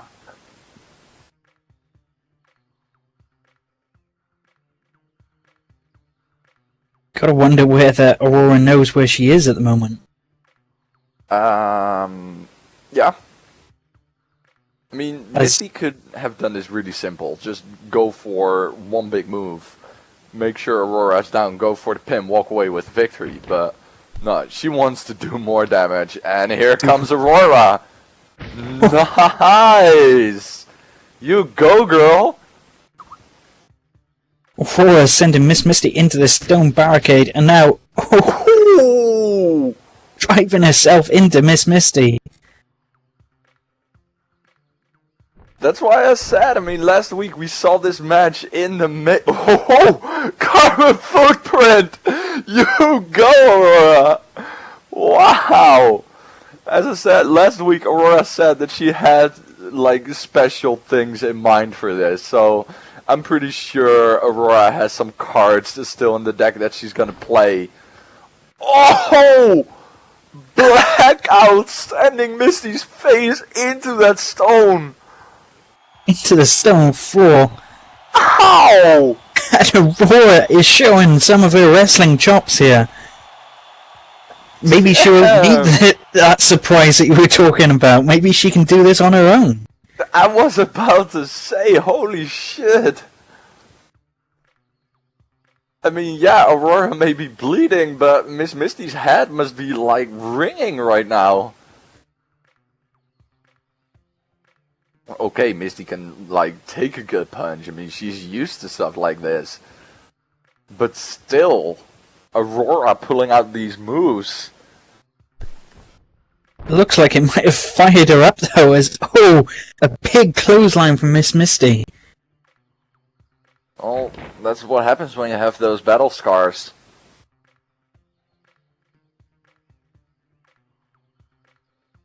I mean, that blood that is dripping, it's gonna get into your eyes, it's gonna get into your mouth, it's gonna confuse you. And then when you have someone like Misty, who is pretty much out for blood, yeah. But sending Aurora back into the ring. Yeah, we're finally getting back into the ring now.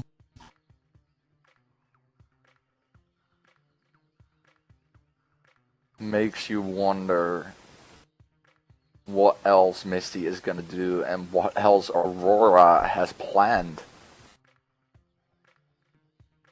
I mean, if she has a special surprise, then she might want to pull it out fast. Yeah, I think this might be about the time if she wants to do something. I mean, when you're going face to face with someone like Misty at this point, after the beating that Aurora already took,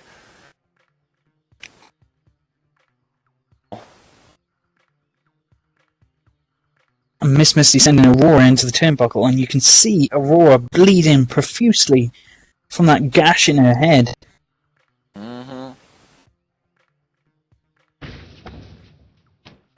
And you can just hear the anger with Miss Misty now just wanting to lay a beating on Aurora. That's the whole thing. I mean, that's what you get when you screw with a wrestler. There's a chance that you're gonna go one-on-one with them in the ring, and that you end up in a place like this. Oh, this is wrapping Aurora's knee around the rope. Oh, wrenching that knee. Yeah, I think we're gonna see Aurora on crutches and in a lot of bandages. Look at Misty though, taking her distance. What is she having in mind? Charges in. Oh! Smart! Aurora making her way to the top turnbuckle. Just as Misty was charging in, Aurora managed to get onto the top turnbuckle. And Misty went gliding into the corner turnbuckle. Oh, nice! Flying Luthes press from Aurora. Takes Misty down. She goes for a cover here. One, two. Just a 2 count. That could have been right there, the end of Miss Misty's APW career. I mean, Aurora getting a pinfall victory over a wrestler, that would be like, wow.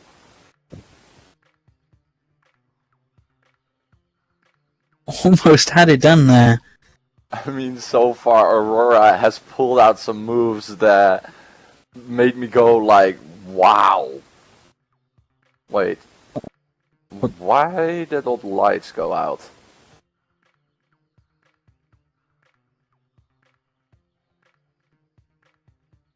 Oh my god, are you seeing what I'm seeing? What the fuck?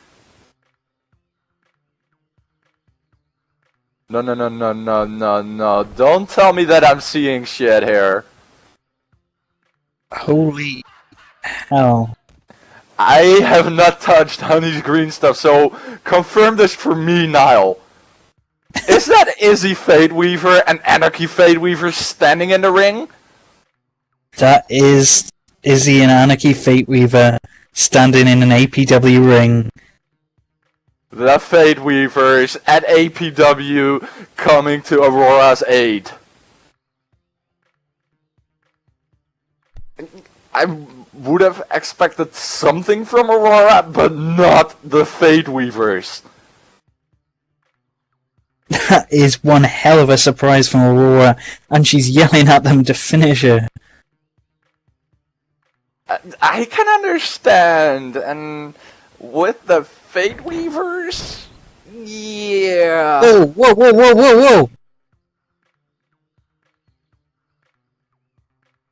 Anarchy just hit a Pele kick It had to Aurora. Fadeweavers.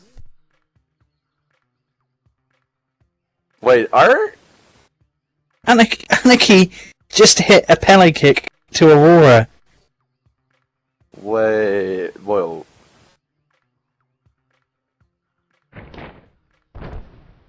They're talking about getting a tape. What's going on here? There's Honey. I mean, it is a no DQ match, so it's all allowed. Yeah, but Aurora brought back the Fate Weavers, but now they've turned on. Did she? Now Honey's out here grinning away. I mean, look at Honey's grin. I mean, is it Aurora who brought out the Fate Weavers? Oh, I am just hearing from production. Oh, if this is true, I feel even more sorry for Aurora. The Fate Weavers were signed by Honey, were on Hawks, and are now in APW.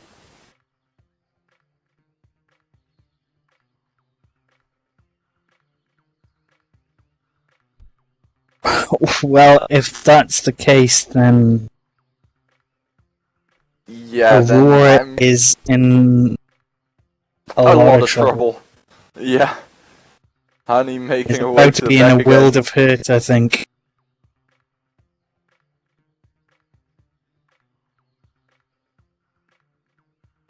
They've set that table My God. up on the outside here. Yeah, I mean, if Aurora goes through that table, I don't think we're gonna see Aurora for a long time. Aurora still hasn't managed to pick up what happened here. Oh! Oh! Ouch! Dudley death drop through the table by the Fate Weavers. Aurora 3D face through the first table. into the stone. Into the stone. Oh, someone get a coffin out for Aurora, because she's gonna need one after that move. Well, that is Aurora done. And I haven't seen Aurora move since.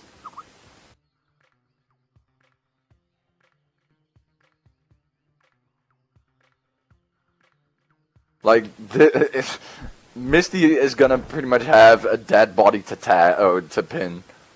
well, yeah, Izzy's just tossed Aurora back into the ring. Yeah, sort of like, now she's yours. Yeah, she dead. She dead. She dead. That's she's just well. The Fate Weavers come back. Looks like they came to Aurora's aid, but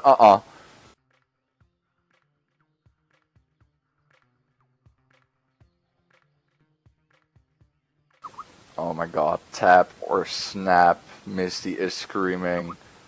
I don't even know if Aurora is even conscious enough to tap. She looks completely out of it. Well, yeah, after that move, Fuller lock from Misty. Aurora screaming in agony and she's tapping out. Well, that made her wake up.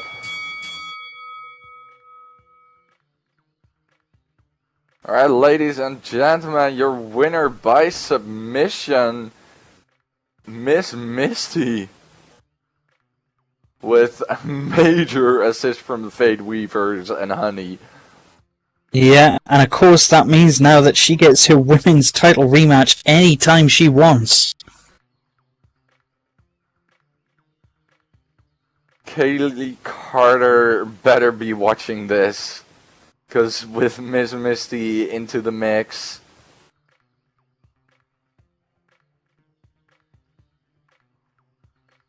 And of course we got the Fate Weavers into the mix as well. What are they gonna bring here?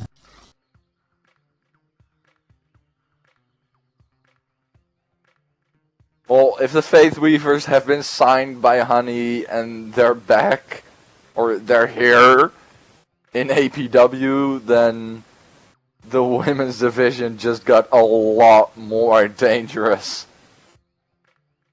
Definitely.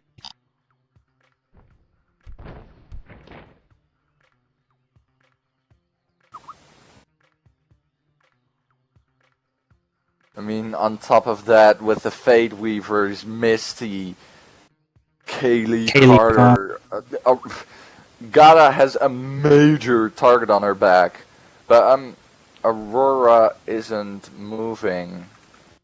Aurora has not moved since Miss Misty has released that hold. She is just lying motionless in the center of the ring. Yeah, I mean, Blood as I pouring said, out. Aurora is not a wrestler, so she's not used to taking punches like this. You got Justine checking on her.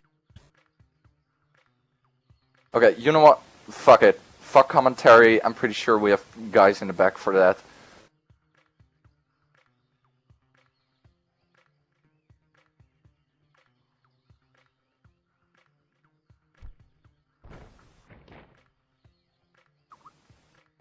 Justine's calling a medic here.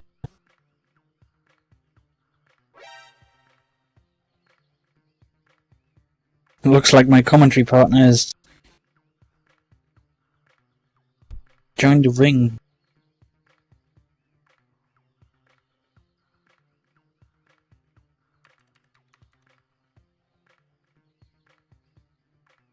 Trying to help Aurora back to the back. She's trying to get back under her own power, but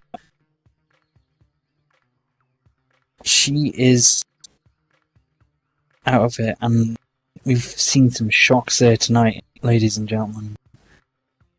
Fate Weaver's brought back, then just turning on Aurora, sending her through a table. And yeah, I just...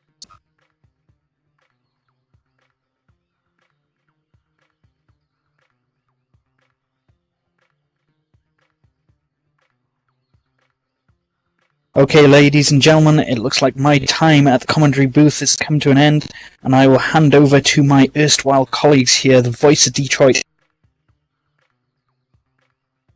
Natus Grimmore, and Ash Curvo. Well, thank you, Nile. What is up, ladies and gentlemen? Night of Destiny today, Night of Destiny 3. What's up? My name is Ash Cuervo from the West. What up? And I am the voice of Detroit, Natas Grimmore, obviously from the East. When East meets West, ladies and gentlemen, we are the most lethal commentary team here in SL Wrestling. Did you really have to put a lot of emphasis in that one? But hey, it is true nonetheless. What up? Dude, did you see what just happened? Dude, I did. I was in the back and I was just like, holy blue blazing, yeah. Oh no, straight up double crossed by the Fate Weavers. Literally, Aurora thought she can pull a quick one by hiring the Fate Weavers to come out and defend her, but next thing you know, they just turned the tables, and speaking about tables, she just went through a table. Ah! I see what you did there. But nonetheless, that is for sure, that was definitely, but you gotta think too, Fate Weavers were part of Hawk, so, I mean, what made her actually think she could trust them? Yeah, it's not only only natural. that, it is the Fate Weavers. I mean, the only people you can't trust the Fate Weavers, that's all I can say. Oh yeah, I agree with you on that, but damn. The number that they did to Aurora, and seriously, just to make her tap out after like that brutal fall. And ladies and gentlemen, I would like to remind you, this is not padding. Like in the normal arena. This is like straight up solid stone that APW has bought for Night of Destiny 3. Aurora literally smashed into solid stone. So, damn. That really got hurt. Just a little bit. I mean, did you see that Aurora was bleeding there? Oh yeah, she was busted open early on in the match. See, a lot of people don't understand, when you're busted open that early, you're literally going to start losing strength. You're bleeding out, you're getting wobbly, and you really don't have the energy to actually pull off anything. I'm surprised she even she was even brawling, That boot to Miss Misty impressed me, but it was done right from the start when she got busted open, in my opinion. She's not a wrestler. She's not professionally trained. She's just a straight out brawler from the streets. Well, not my streets, pero te digo. Anyway, Justine seems to be a little distracted there by something. It looked like she's been hanging out with Gata a little too much, but as she says, Shiny, what is that over there? It looks like the APW Women's Heavyweight Championship. Is that what that is? I don't know. I didn't see. Oh no, never mind. Hey, I need my glasses. What's up? God, I wasn't exactly paying attention. It's the men's. It's the men's. Sorry, it's the men's. Ladies and gentlemen, sitting next to us in this glass case that's got Justine's attention is the APW World Heavyweight Championship. Here, you want to borrow my glasses? I mean, I can give them to you. For sure.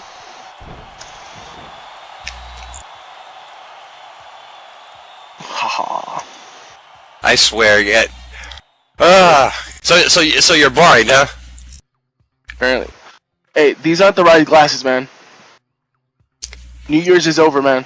This ain't funny. Oh, I'm sorry. Happy New Year's, though. What's up? But anyway, don't worry, folks. We've got. Okay, so we're gonna go ahead and get on to the next match. Oh yeah, the next match is gonna be one hell of a match, because ladies and gentlemen, it's scheduled for one fall, and it's for the APW Women's Championship. What's up? Natasha. Yeah, well, he originally thought that was in the case. Yeah. Yeah, but then again, Gata has that belt. Let's actually bring out the first opponent, ladies and gentlemen, from Okinawa, Japan. Standing at 5'8", weighing at 132 pounds. She is the Kamikaze, Chiyoko!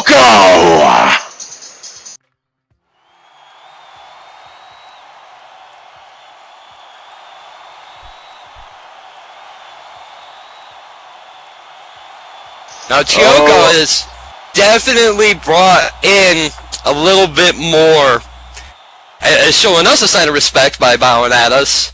But Oi, Chiyoko, ganbatte kudasai!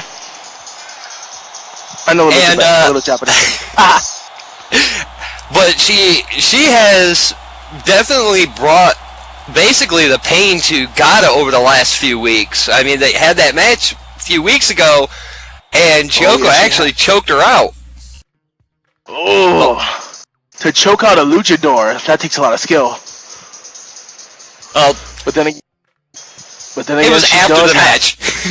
Really? Yeah, it was after the match. Oh, no fair, man. No fair. Anyway, and her opponent escaping from a pound in Mexico, standing at 5'11", weighing in at 130 pounds, your APW Women's Champion, Legata Loca!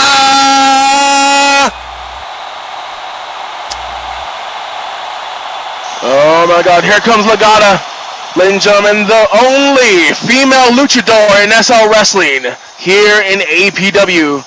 Natas, she's really pumped up for this match. And I mean by pumped up, I mean she ate a lot of Mexican candy. Have you ever tried Mexican candy? I have, and that is definitely, depending on what you got. There's even, like, the Lucas is considered candy, but spicy. It isn't.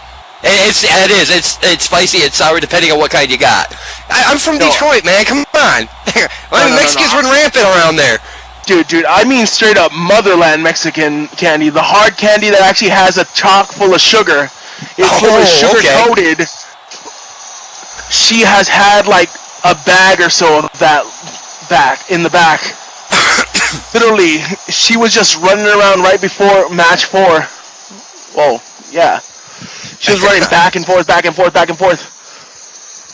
Oh, definitely getting amped up for this match. No! Dude, did you just see that? I seen that. He popped one of the Mexican candies in her mouth. Chiyoko, good luck. You're gonna need it. Well, I mean, and that's kind of the thing about it is Chiyoko's already brought the claws out of Gata, so we'll have to wait and see how well this goes, because she's been egging on Gata. Chiyoko, what's called bowing to Gata. Very traditional over there in Japan. I think that was kind of I don't know. The thing about his last few weeks has been anything but respect for Gata. And now she's showing her respect? Oh. Talk about insult. Yeah, it's definitely been a seesaw of things going on, but nonetheless, I don't expect any less than a high-fly, fast-paced match from these women. Oh, Chiyoko getting that sinister grin on her face. See, she didn't mean that bow. she didn't mean to show respect. She's just like, whatever. Right now, Gata handing over the belt to our official. Your referee for this match, Justine Time. By the way, Justine Time. And I'm gonna leave my comments to myself at this point. I mean, my wife is backstage. I mean, I gotta show. Yeah. Oh, I'm sorry. Why are you sorry? I don't know. Back to the match. That bell has rung. As right now, we got both women standing in the middle of the ring, just kind of glaring at each other. No, it's. Oh yes, they are. What the? Oh, and she goes going right for that choke out again. I mean, it's. Oh, but Gata ends up taking her arm, reversing it. There we go, going into that hammerlock, but oh, drop kick out of nowhere, taking Chiyoko down to the mat. See, that's the speed of Legado Loca, and oh! Hurricane Rana! Also known as a Frankensteiner. What's up? Yeah, you're really gonna go with the pseudo names of everything, What huh? up? Yes, I am. Yes, I am. Oh, but no, look at this. Look at this. Chiyoko reversing. Literally working the arm of La Gata Loca. And that's the interesting thing is Chiyoko hasn't. It seems more of a judo style type of wrestling. You know, more of on the ground type instead of up in the air. Whereas, you know, Legata is usually flying around, and that Mexican candy might help her through this whole thing. It's running through her veins. Right now, Legata up against the ropes. Looks like Legata's go. Oh, springboard! Moonsault onto Chiyoko, taking her down to the mat. And then that's the thing about these women, especially luchadors. You know, you can't give them a break. You got to be up on them at all times, or else that's going to happen. And Exactly. Gata is known to reverse a lot of different moves, or anytime she goes into the thing. Oh, she hits the bubblegum already! A straight out kick to the side of the face. Oh God, you are right. You gotta keep your eye on Legata. But you know what? Lucha Libre and Strong Style are the same type of thing, you know? But except we fly more. But again, oh! With a Northern Light suplex, one, and only a 1 count. See, these two competitors, no one wants to lose. It's for the belt. And right now they're besting each other, going back and forth, back and forth. Well, and that's the thing about it is as Chiyoko starts taunting, Got off and the ropes and no, oh, arm drag. And then the thing about it is you know, I mean, it is for the women's championship. So far, Chiyoko felt that because of the Thursday nights at Hawks getting, you know, phasing out before the ending, she got robbed of this opportunity to face Gata. But she's kind of sweet. Exactly, and she sweetened the pot by putting the belt on the line, and out of nowhere, that Dragon DDT! That seriously planted Chiyoko down. But no, Legata going for that standing moonsault. Will she pin? Apparently not. I think Gata just feels like she needs to dish out some more punishment. With an enziguri on top of that. Again, those deadly feet of Legata Loca.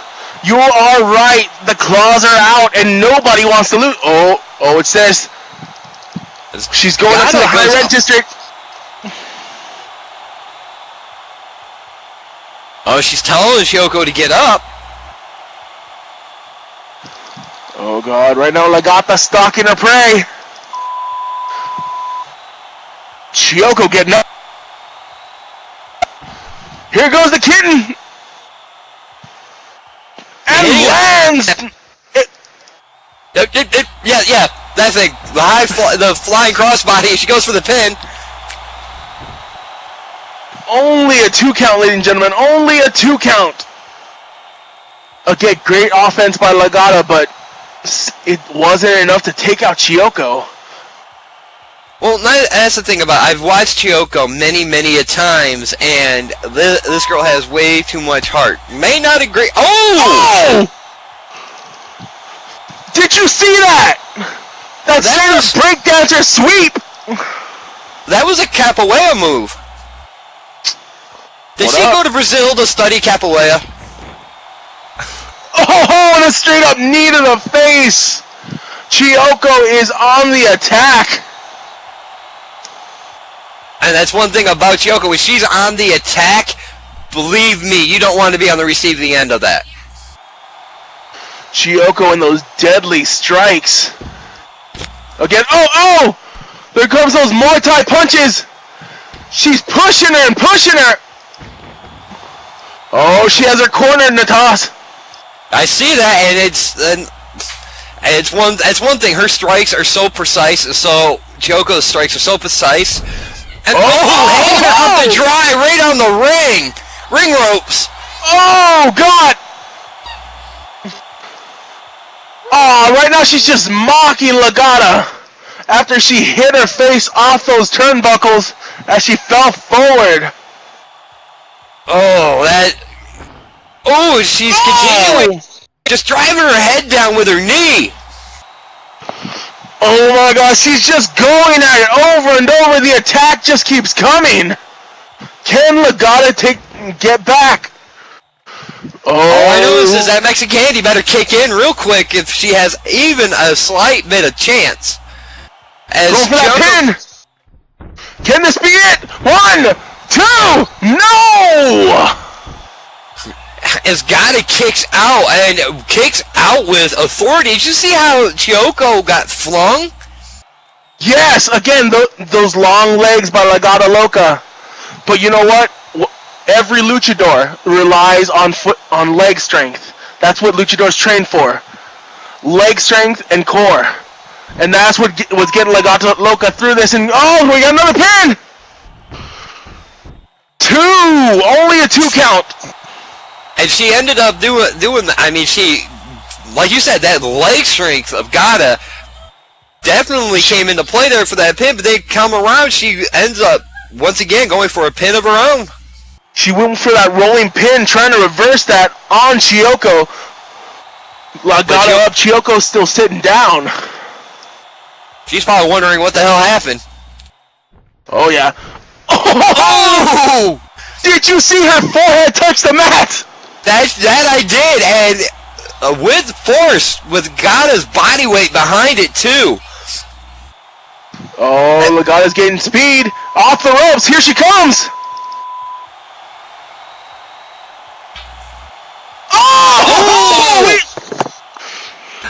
That front flip drop kick to the face.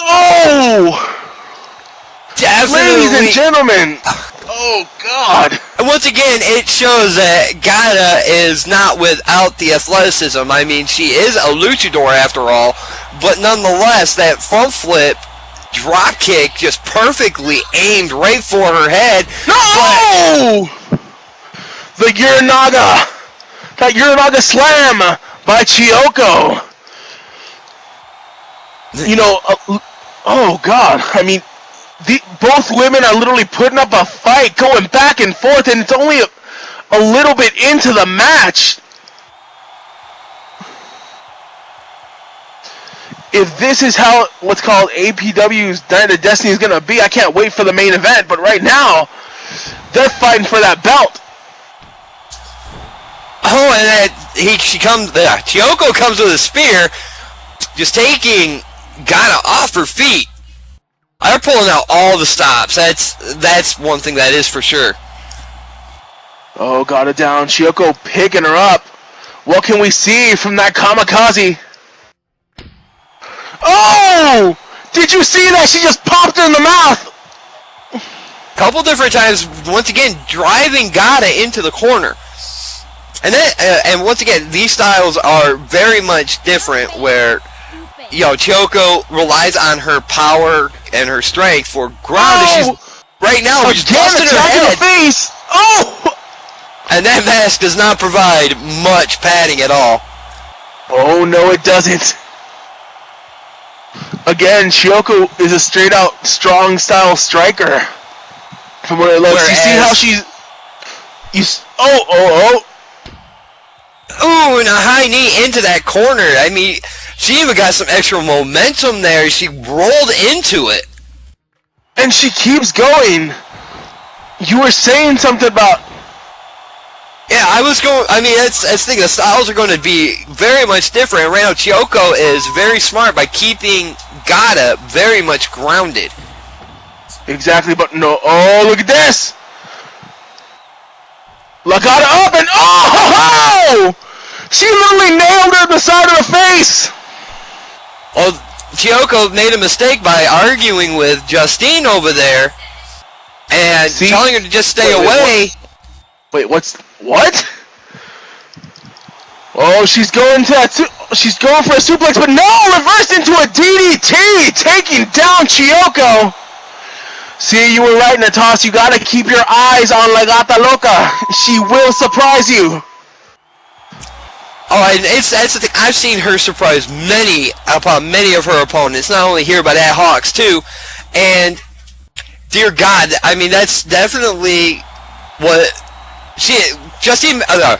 not Justine, but Chiyoko made a mistake and left her in that corner, telling the ref just to count. Oh. And gave Gotti to go up to the top rope to drop kick her, and that's what it was that did it. But she's back on the attack now. Chiyoko literally hitting her with that what's called European uppercut, but no, got off the ropes, and what's that? Oh, a backflip DDT! Again, Gata planting Chiyoko. And that right there, Chiyoko just doesn't know. Might be out cold. You just see her twitching there on the mat. Oh, yeah. She's just... Wait, what's this? Oh, she's going for that light power lift. Going for the pin. Can this be it? 1, 2, no! She lifts her arm up. I think that was pure instinct, or she just ended up having a seizure strong enough to enough to get her arm up. Because I mean, no, by all rights, she should not have kicked out of that. Exactly. I haven't seen Legata lately, but I have been seeing her hit the gym, lifting the weights, and it's good to see her actually transition into light power moves, into that suplex. I mean, it's always good to widen your arsenal when it comes into that ring. I've seen too many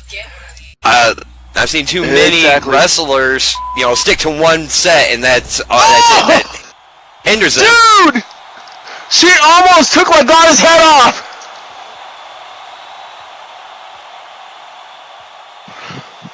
Going for the pin! 1, 2! No! Legata kicking out! But you can't. That's one thing you got to make sure that you can't take away from Gata is her heart.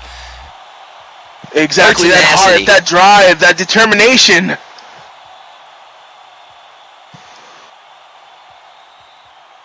And right now we've got Chiyoko on the attack, picking up Gata. Oh, and here comes those knees! Here comes those knees! Oh, she just slams her face right into the mat afterwards. Oh, yeah, pobre Gata. That adds a little bit of insult to injury, I would say. It really does, but you gotta imagine the ringing in Gata's head. Right now, Chiyoko picking her up, kick to the gut. Here she goes, off the ropes. Coming towards Gata, what are we seeing? Oh! Swinging neckbreaker with momentum!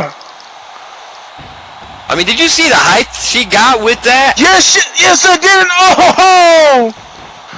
That flipping leg drop! She's going for the pin. Can this be it? Can she win? 1, 2! No! Legata kicks out! At the very last moment, she's safe!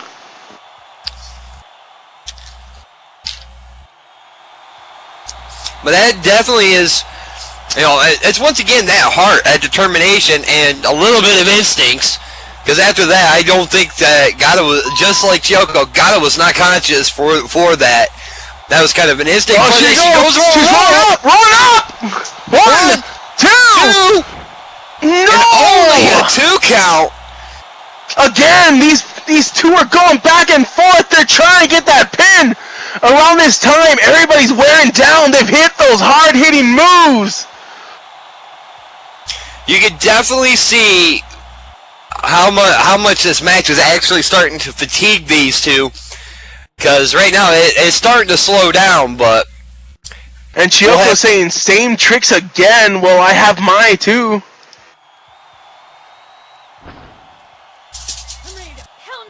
As she seems to grab her opponent, grab Gata by her ears and shouts at her. Only a 2 count. As she pinned Gata down, but no, she came back up. Legata holding her head.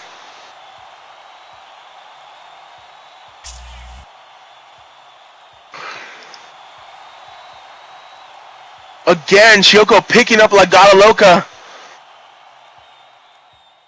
Again, both tired, but again going with those strikes. Straight up punches to the face, to the body, to the chest, to the to the left, to the right. Never mind. Oh! Elbow skull crusher. She got on Legata's knee, climbed up, and just smacked her straight up on the head, man, like straight up. With that elbow, and now she's basically stomping her on the chest, trying to knock that wind out of her. The crowd is going nuts. The determination by these two, Chiyoko's assault on Legata, just going and going. Oh no.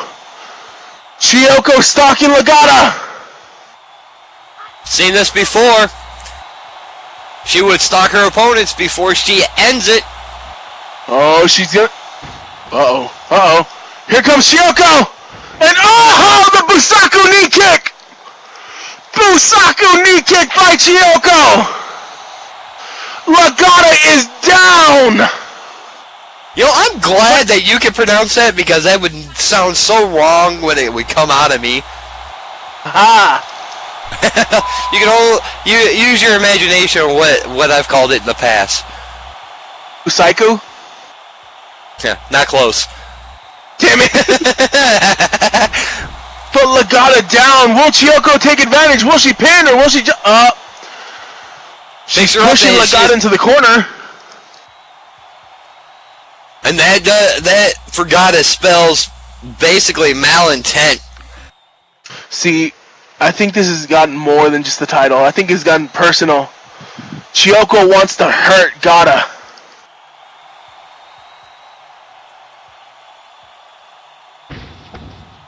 Oh, what's this? Oh! What's this? Oh, she said that she told Gata she was taking her shiny away. All of a sudden, she's doing push-ups there on the corner. And a head scissors takedown. Both opponents down. Legata on her butt. You don't tell Gata you're gonna take her shiny away. Oh yeah. There's one thing you don't take away from Gata: her candy and her titles. That's 2 things. Oh look. Close enough. Legata getting up on the top turnbuckle. Looks like she's gonna fly. Here she goes! And the sweet tooth! How sweet it is! No, that's another move. Oh yeah, never mind. Oh, she goes back up to the red light district though. I think after the sweet tooth, Gata should have went and pinned, but she had other things in mind. Here she goes, and again that spinning wheel kick from the top rope, taking down Chiyoko. The crowd is going nuts. They're feeling Gata's momentum. Gata going back up. This time she's balancing on the ropes. Here she goes, shooting star press onto Chiyoko.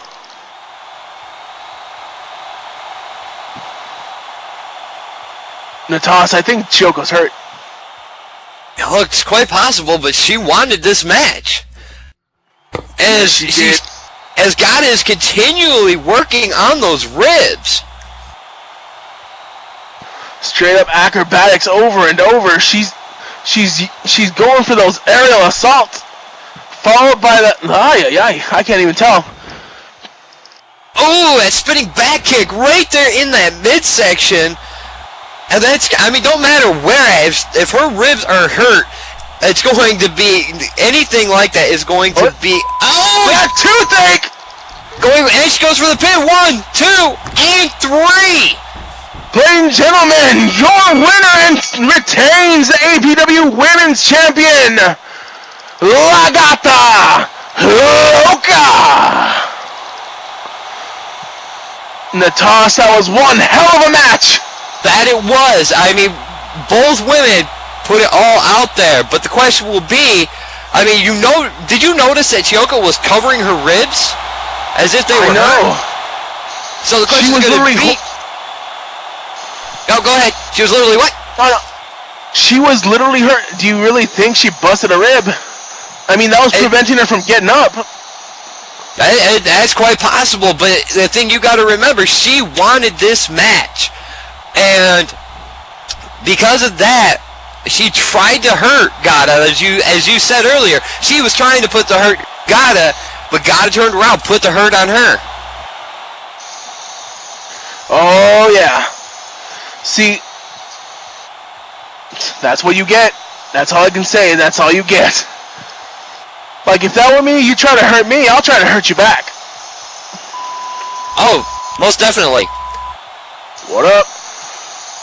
And right now, Chiyoko up to her feet. She's still holding her ribs.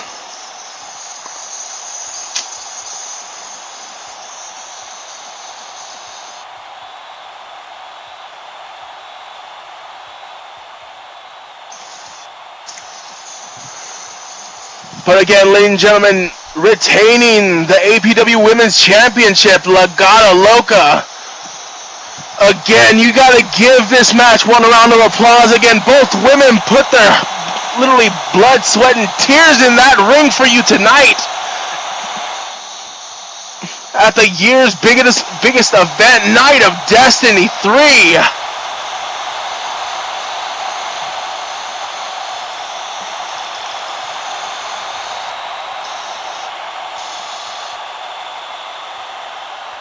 That was definitely, at least, our start anyway. That was one hell of a way to start off us coming out.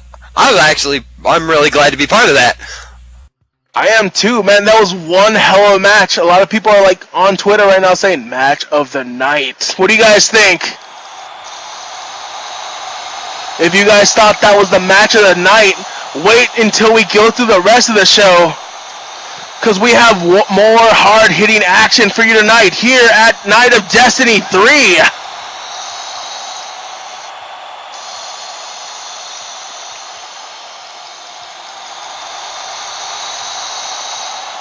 Natas, I think they want more. I don't know. Do you fans want more? Oh, come on. If you want more, let me hear ya!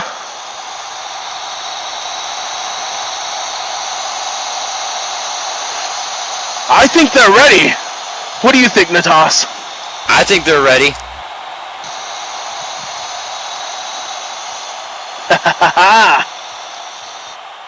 Then shall we move on, my friend?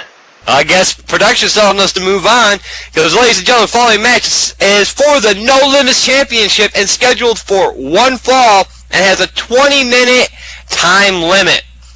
Coming out to the ring from Nashville, Tennessee, standing at 6'4", weighing in at 215 pounds, the challenger, TJ Tyler!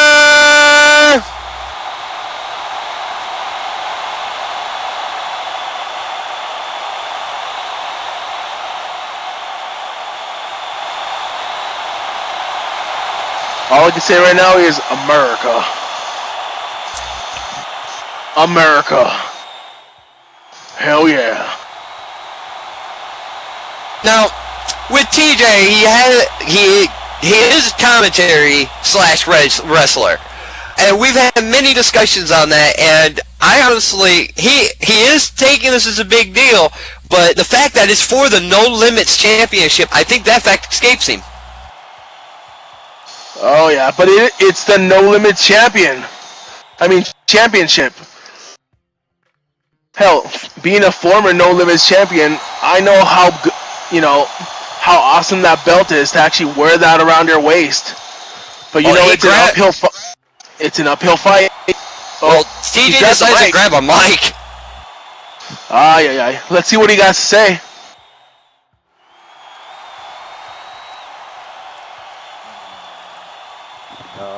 No, guys. I know you can make more noise than that. I mean, this is Night of Destinies. This is not just any event. This is the event. And thank you, Matas, for mentioning it. See, I know that production is gonna kill me for doing this. But you know what? It's needed. Because you guys need to know something about destinies. Your destiny is something that you make. It is something that you set for yourself. I didn't know that 6 months ago I would be standing in this ring. I didn't know 3 months ago that I would be pledging to the flag. Not just any flag, the flag of the United States of America.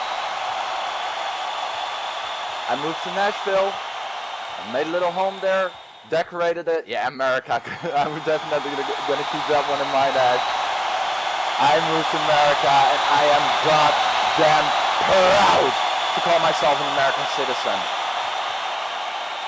And now I'm also goddamn proud to go face to face with APW's No Limit champion. This is Night of Destinies. This is the stage to do this. America living the dream. Thank you, Ed. This is my dream. This is my destiny to stand here in this ring for each and every one of you. Whether you like me and cheer for me, whether you boo me and hate me, I don't fucking care, because this is my destiny and this is where I belong. So I would say, let's bring out the APW champion.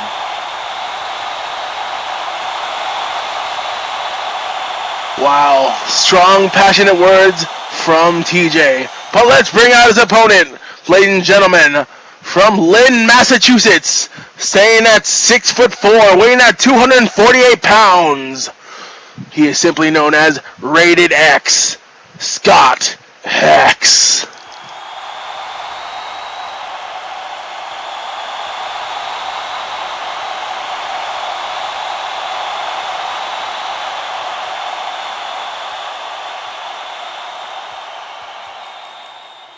Wait, where's Scott? I'm not sure. Where's his music?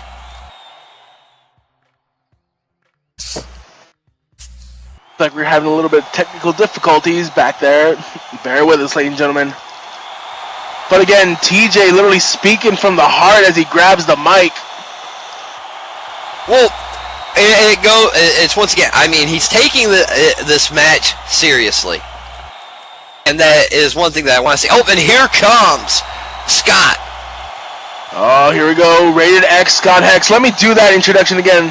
Ladies and gentlemen, from Lynn, Massachusetts, staying at 6'4", weighing at 248 pounds, he is your No Limits champion, Rated X, Scott Hex.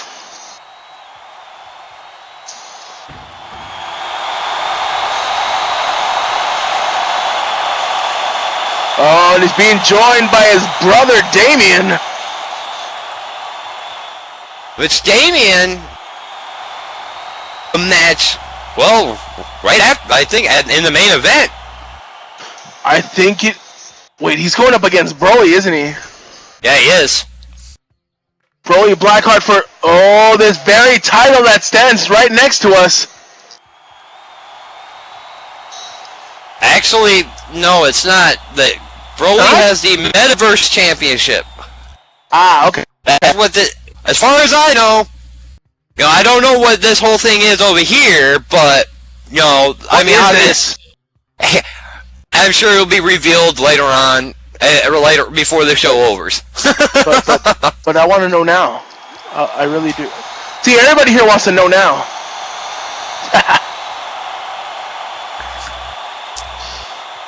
And the greatest right now, what we got is mentor versus student, master versus protege.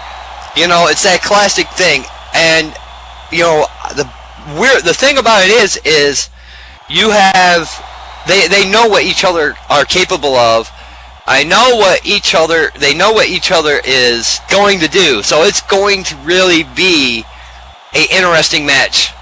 This match right here. So you think it's going to be a fast-paced, back-and-forth match?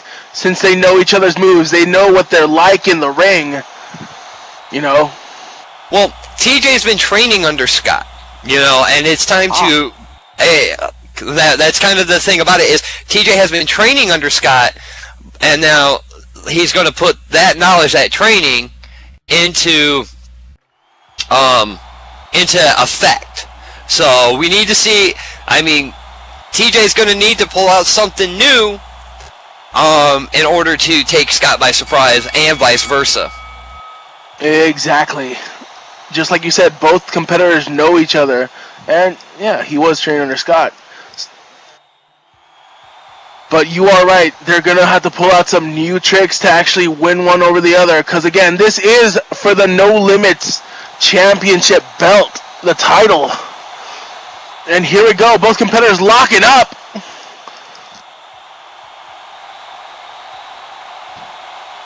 And Scott showing his dominance there by just shoving TJ. As TJ getting just back up.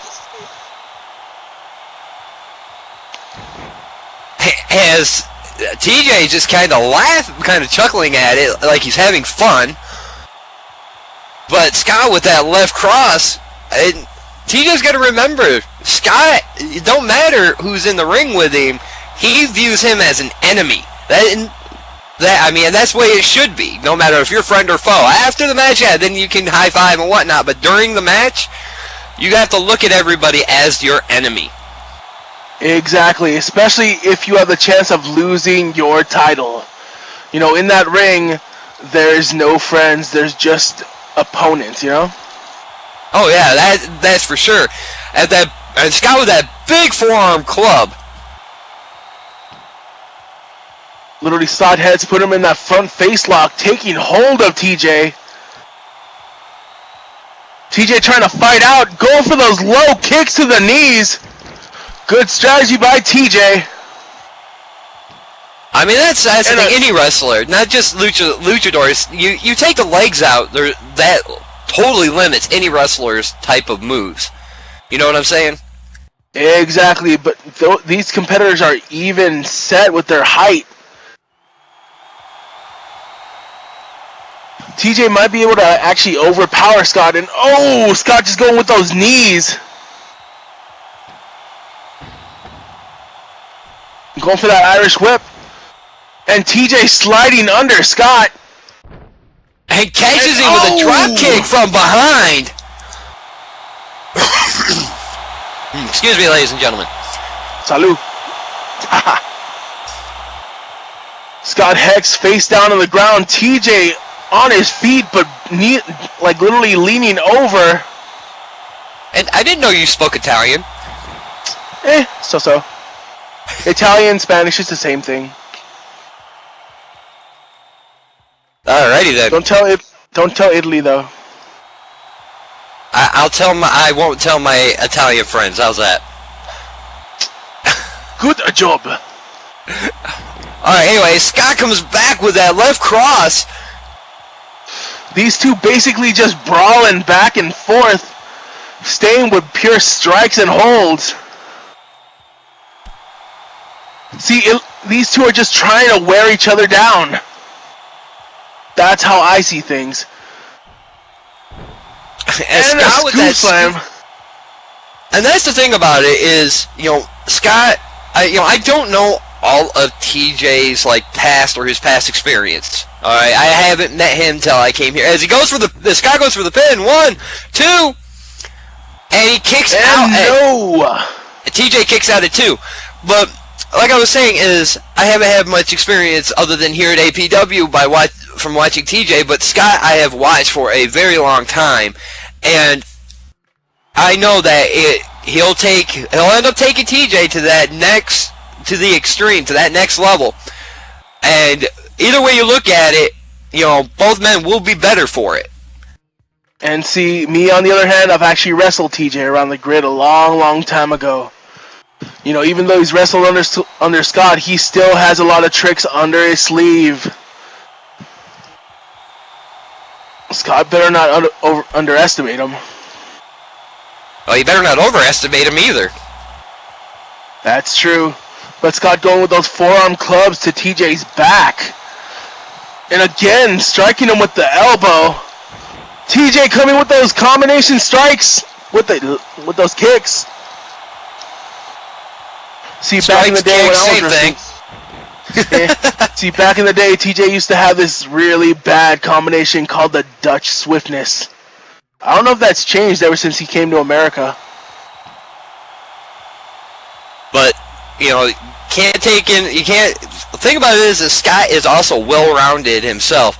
He's got. I've watched him, like I said, for a very long time. And a soul butt kick. I told you. Those kicks. But Scott can... Thunder! But Scott can sit here and is well-rounded. He can power. He can be technical. He can be high-flying when he needs to. So see, Scott is a tank. That's how I see him. He's a tank. Whatever you do, he's just going to come back up. The question is, how is TJ going to keep him down? Well, that would be a good question. I've seen many people, fall to Scott and at his X marks the spot, but I've also seen him fall victim to a lot of people. So, I mean, that comes and goes. He's had a long career. That's basically what I'm saying. And catches TJ with that. Well, maybe not. TJ still on his feet. Seems like he's sliding under it. Oh, what's this? Springboard! Moonsault! Taking down Scott. And did you see how he used that middle rope and then jumped on the top rope for the moonsault? Exactly. That hot moonsault. Going for the pin. 1, 2, no! 1 second away from taking that title. Scott should literally be thinking about that. Oh, I'm sure see, that's the thing about it. Scott's got everything in his mind already. I mean, he's got every situation already planned out. Now, does it mean that he has to take a few licks? Obviously, but Scott has got has got everything, and hopefully that teaching he transferred over to TJ, so that way we'll see who's the master strategist. That is very true. But in the very back of Scott's head, he must be thinking, what don't I know about TJ? And that's what's gonna be like literally nagging him in the back. Will he go back to the style that he had before? Because from what I've heard so far, TJ's just been training under Scott, learning from Scott. Oh, here comes TJ. Oh, leaping missile drop kick onto Scott Hex, sending him into the outside over the ropes. Almost sending him over into the fans. I know. That stone wall stopped him. But he landed. He went past, and that was the thing about it, though. He went past. So he was half on that stone, half on the mat. So right now, yeah, Scott's back's got to be killing him. Oh, TJ's in the ring. And Scott's on the outside. What do we... Uh-oh. Damian Hex yelling at his brother, saying, "Get up! I want to celebrate at the end of the night as a champion." Oh, TJ calling him, saying, "Get up!" Oh, what's this? Right now, Justine's up at 5. Scott needs to get in.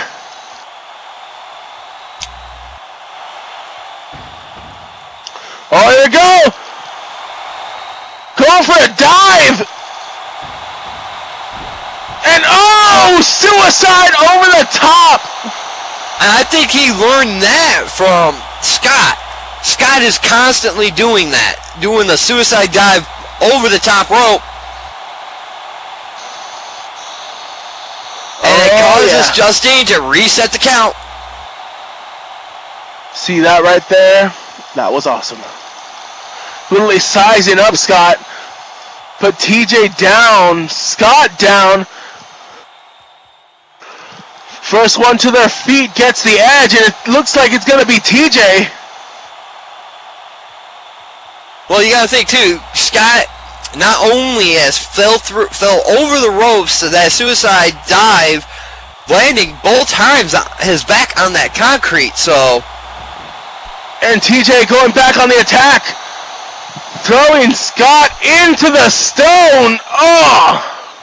Hey, ladies. What up? Yeah, I would watch out if I were you. And TJ going in, breaking the count.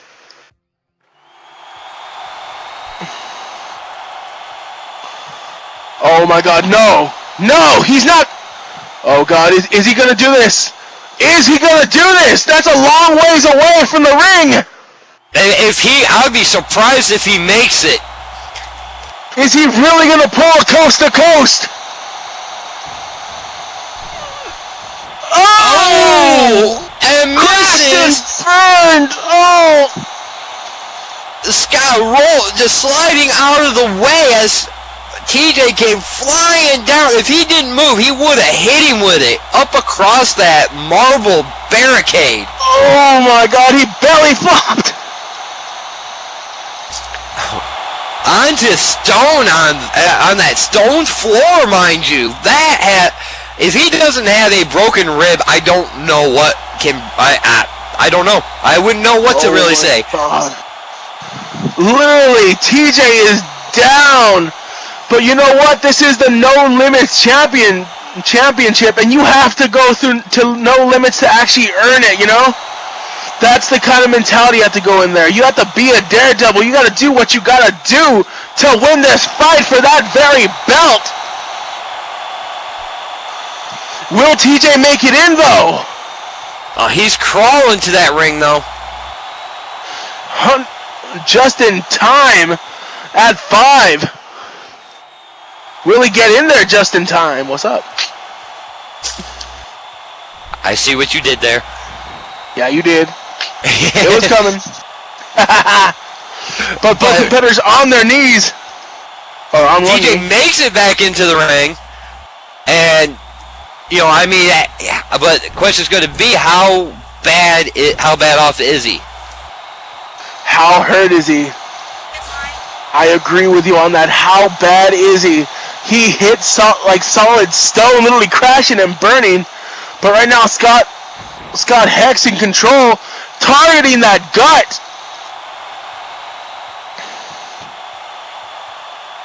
Throwing TJ into the corner.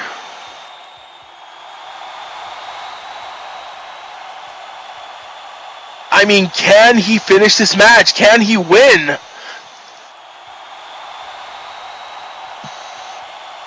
Oh! Again, chopping that chest.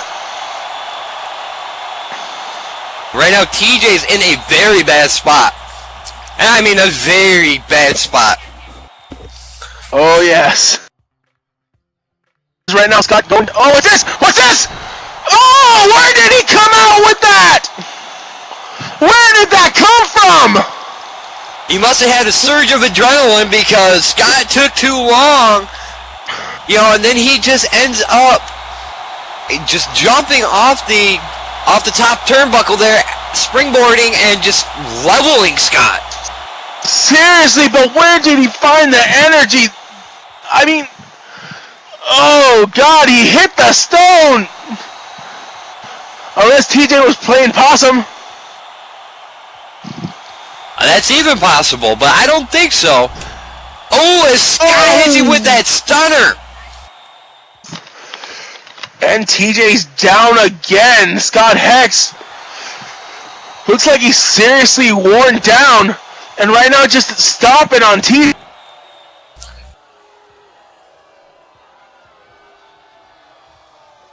The crowd not liking this. TJ on the ground. Scott on one knee. Going for that pin. Can he retain? One, two. Kicked out.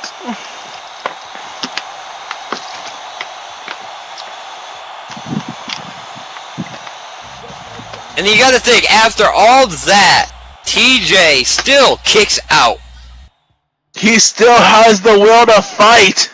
He's fighting for his American dream. America. America. Yeah. Right now, going for those lefts and those rights. Kick to the gut and then going for those chops. Throwing Scott. Here he goes into the corner. But TJ down. He's down on his knees. Do you think that jump might have hurt his ribs somewhere along the lines? Because after he Irish whipped him, which uses those abdominal muscles, he went down. Oh! Not out as he does that martial arts kicks there in the corner. Monkey flip! Taking Rated X, Scott Hex down to the mat. Oh my God, I've heard of wrestlers who don't even feel their ribs being messed up until like minutes later. I think that's what is happening right here. TJ, he's feeling the hurt, but he's playing through it.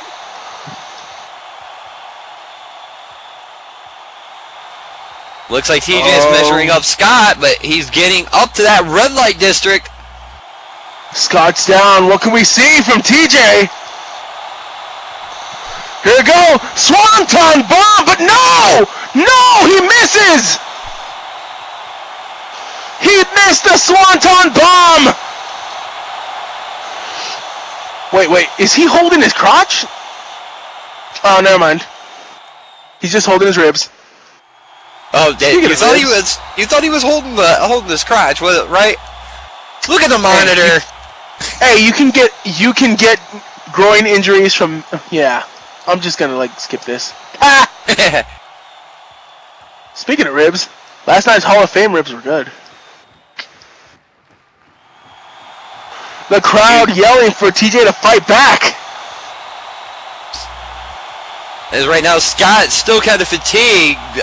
I mean, every so reason, as he picks up TJ. And just putting him down with a clothesline. Again, Scott just stomping away.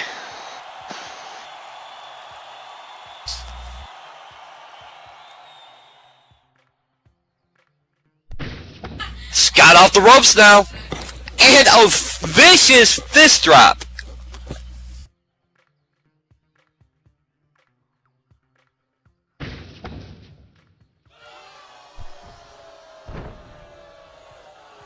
And then an elbow drop.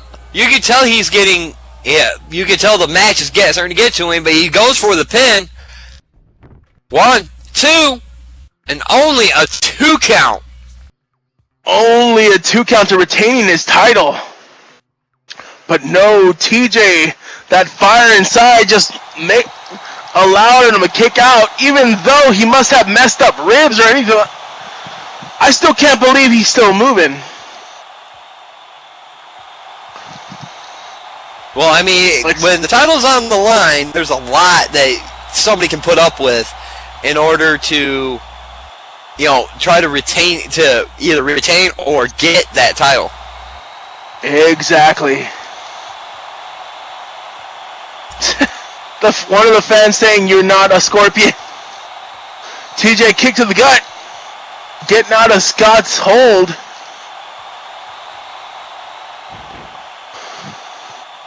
And Scott with a kick to the gut. Irish whip. TJ off the ropes. What's this? Head scissors. Into a Savannah Bulldog. That spinning head scissors bulldog planting Scott on the mat. And that was a move. Go for the pin. That was definitely a desperation move, but 1, 2. And no! Only a 2 count. Both men down. Literally both men down on the mat. Who's gonna get up first? TJ's trying to crawl over towards the corner. But no, he's coming back.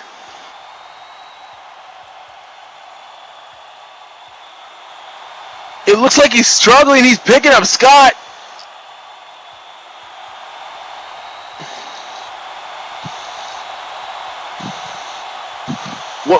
What did TJ say? I think he said keep going. Now, is he talking to Scott or trying to give himself a pep talk? I don't know, but Scott's going with those chops.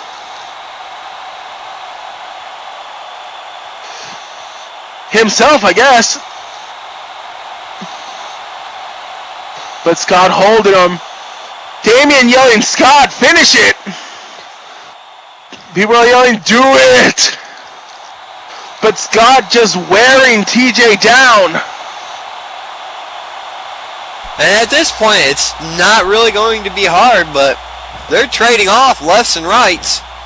Oh, yes, they are. And Scott with that Pele kick! Where did he find the energy? Where did he find... Just a whole... Maybe he ended up storing up all that kinetic energy? I have no idea. This ain't Dragon Ball Z. I was thinking more along the lines of X-Men, but hey, whatever floats your boat. What up? Oh, Scott's saying time to end this.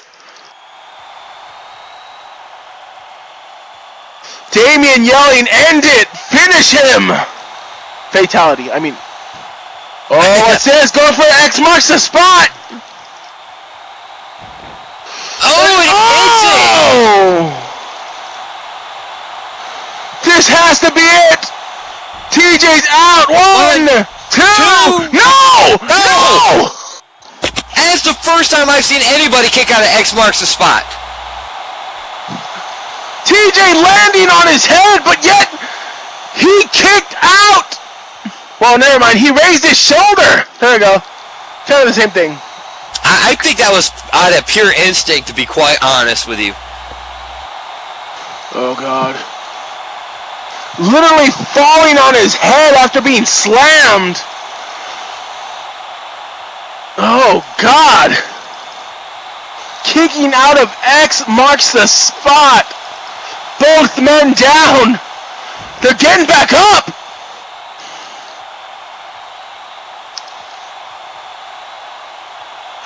But they're on their knees. TJ on both knees. Oh, but TJ's coming back with those the combo kicks. Oh, and taking Scott down. TJ holding his back. I think that was out of desperation. Both men down. TJ pulling himself back onto the ropes.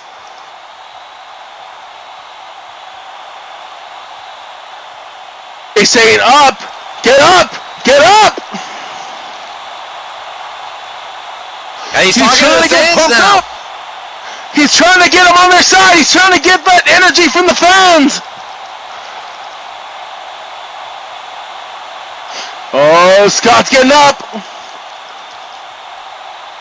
Scott's getting up. Here we go. TJ off the ropes. And oh! Talk about hitting the bricks. One. Goes to the pin. 1, 2. Oh no! He was 1 second away from being the No Limits champion.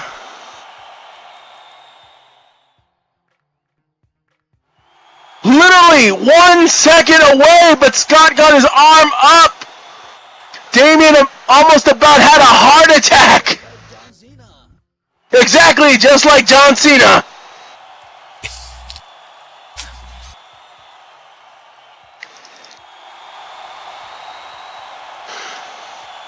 The lovely just in time, making the count. She's on 2. She's going to 3. These men, one of these men has to get up, because you can't win that belt on a count out.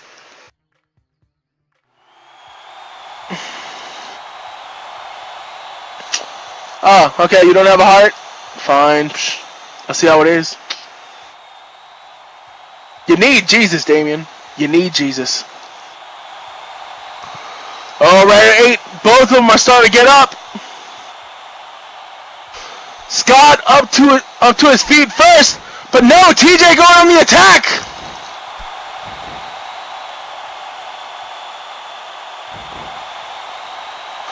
Both men just going back and forth with strikes, back and forth, back and forth.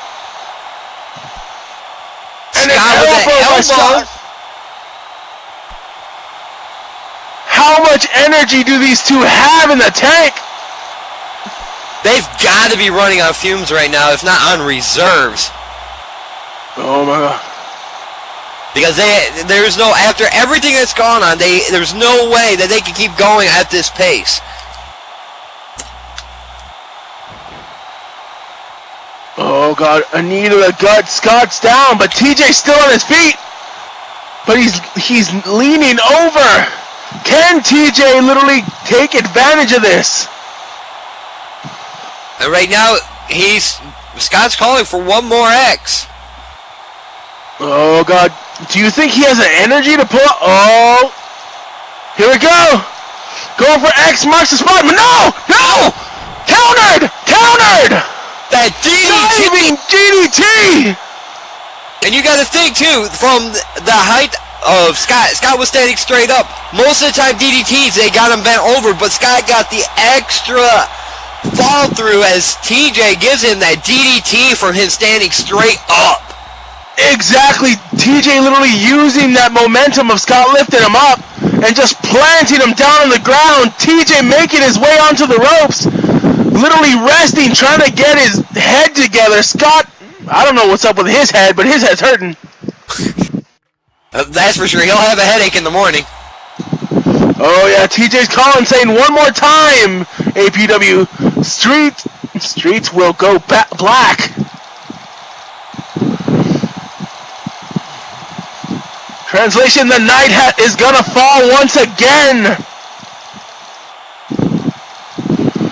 The crowd calling for TJ to finish off Scott Hex.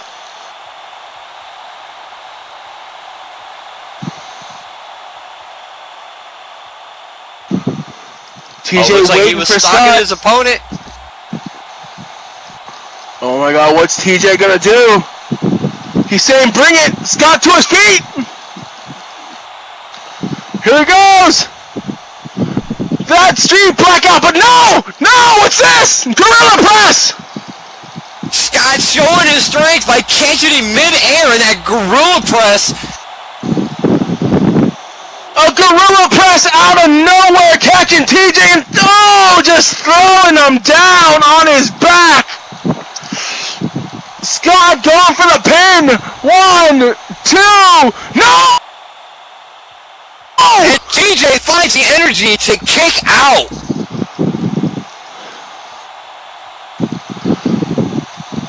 Oh God.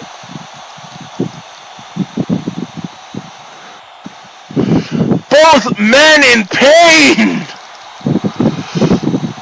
It's still surprising me that TJ Tyler can kick out of this.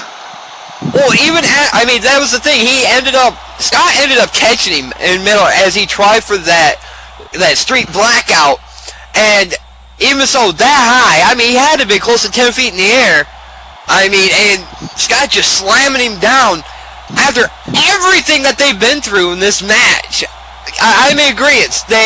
I'm even shocked. I'm not surprised they're not getting up. And Scott gets up at 2. He nips up. How can he nip up after all that punishment? It's definitely a surge of adrenaline there, at least on Scott. But you see, he's not able to stand. He's down on one knee again. TJ on the ground. They may have took the last bit of adrenaline. Like I said, these men must be running on reserves because, I can't even fathom how they're still getting up. Oh, you're not the only one. Oh, and TJ's coming back with those kicks and hitting.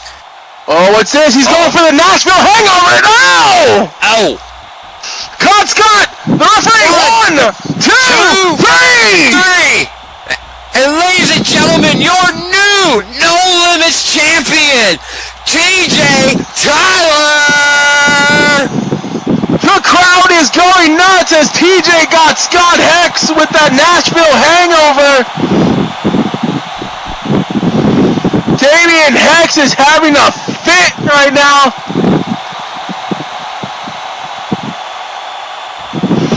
Both men didn't want to lose. None of them would give in. Till the very end, and TJ Tyler. Wait, what's Damien? Nope. Oh, TJ got smart. He got out of the ring as soon as Damien showed up. Very smart by TJ.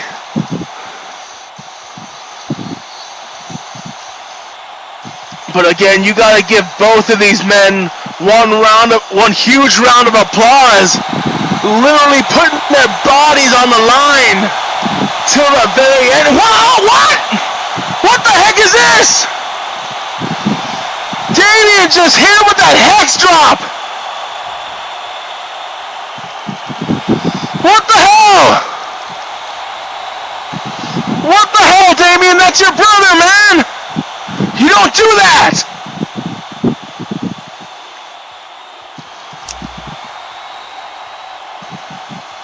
Okay, I'm sitting here and what is Wolfie doing up there? He came to even out the odds.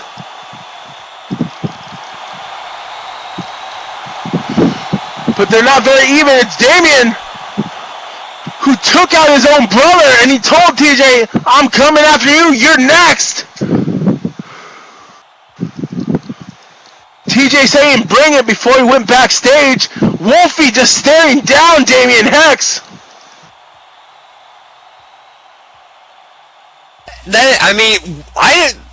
Damien and Wolfie are going at. Now, I don't know. Damien needs to be careful here because he's still got a match tonight. Yes, he does. He doesn't want to get injured. The crowd yelling for Wolfie to knock his ass out.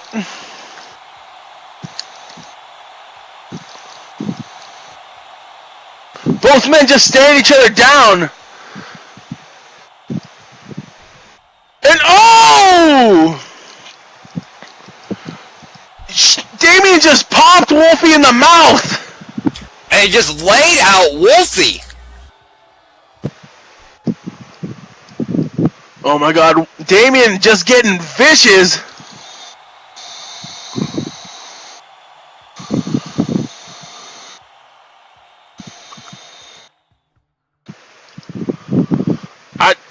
I can't believe it. He knocked out his own brother in the ring, dude.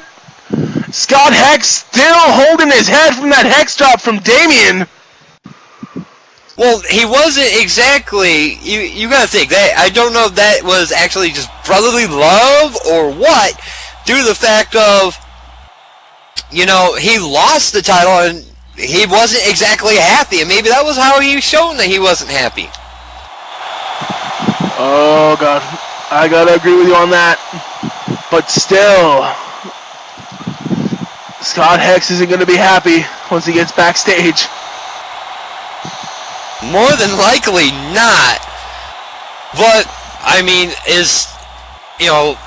the Hex brothers, are they going to have a sibling rivalry after this, or what?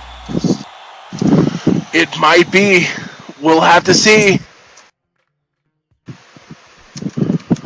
But ladies and gentlemen, it looks like it's time for the main event. But you know what? I don't think they're ready for it yet. What do you think? I don't think so. Come on, guys, let's make some noise. Let's prove that you're ready for the main event. Are you ready for your Night of Destiny 3 main event?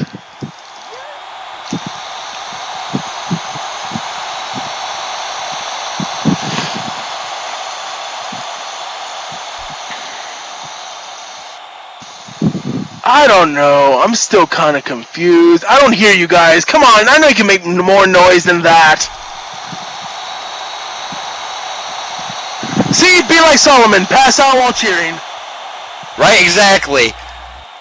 That right there is a true fan. Well, let's bring him out.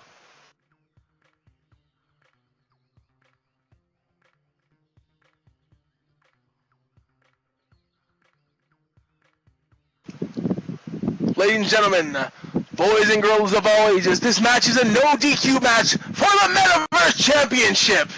And in our main event for the evening, scheduled for one fall with a 25-minute time.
Alright, ladies and gentlemen, like I said before, this match is scheduled for one fall, and it is a no DQ match for the Metaverse Championship.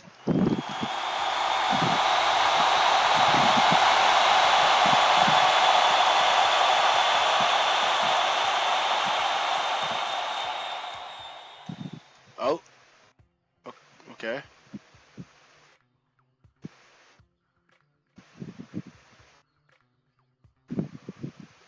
You guess Broly wants to say something. Now, before we get started, I just wanted to say this match will not be for the Metaverse Championship because I am retiring it with me. Wait. But Serious? however, you see that championship in the case?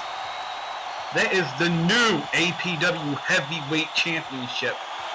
And so whoever wins between me and Damien will be the first APW Heavyweight Champion.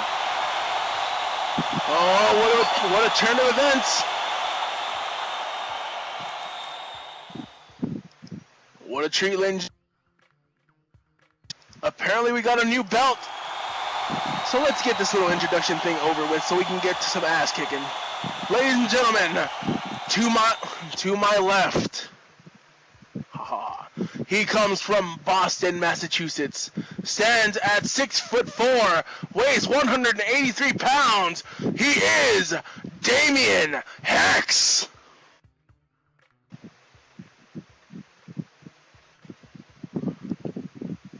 And to my right, coming from Rotterdam, the Netherlands. Standing at 1 meters and 85, 99, and weighs at 99 kilos. He is the Metaverse champion, Broly Blackheart.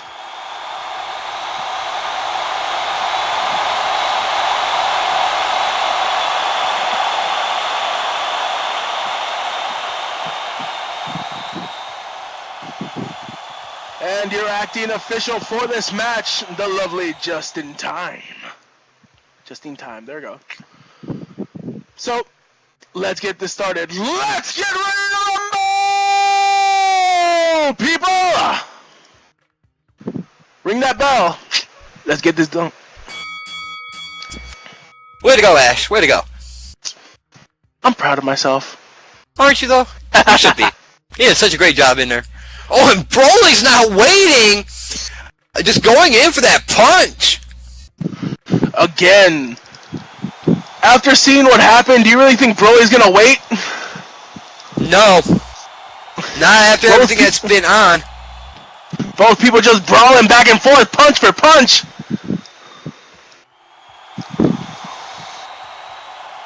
But again, what a twist, literally Broly saying he's taking the Metaverse, but we got a new belt here at APW. The APW World Heavyweight Championship. Oh! Looks like Broly ducked under Damien. Damien eating a face full of turnbuckle. It's good with hot sauce. But and oh! You seem to be speaking from experience? Or is it just everything tastes better with hot sauce? And my rookie years. we had hot sauce back in the dungeon with Derek Holt. But no, Broly literally taking Damien's leg out. A little showboating from the champ. Well, you gotta think, after this match, Broly's going to retire. So he's gonna put it all out there. I mean, he's got it's no DQ, and he's got nothing really to lose. I mean, if he wins, he retires as a champion. If he loses, well, he retires anyway. So he's got really, it's his last match. So he can put it all out there on the line. But then again, that's what I expect from Broly. I expect him to push the limits. I expect him to actually fight till the very end. Broly hung up on the ropes. Damien Hex coming at him. And oh! Back body drop to the outside. And he didn't land on the mat. He landed on that hard stone. That's gotta hurt. Oh, yeah. Maybe just a little bit. Talk about busting your ass. Well, this is Damien what we're talking about. I mean, he is hard-headed. Oh, here comes Broly. Off the ropes. Suicidal! Oh! Oh, shooting star press, but turns it into a DDT. The momentum from Blackheart, and he planted him right on the stone. Talk about holy shit, literally busting out the guns this early. Well, it's like I said, Broly's going to retire. And honestly, I'd like to see Broly retire as champion myself. But, I mean, he's taking retiring a Metaverse Championship with him, but I'd like to see him be the first ever APW World Heavyweight Champion when he retires. As a big FU to Damien Hex, yeah. Here comes Broly. Oh! Headbutt! Off that top rope, and luckily he hit Damien, or else that would not have been a pretty sight. It would have been done. Ay, ay, ay.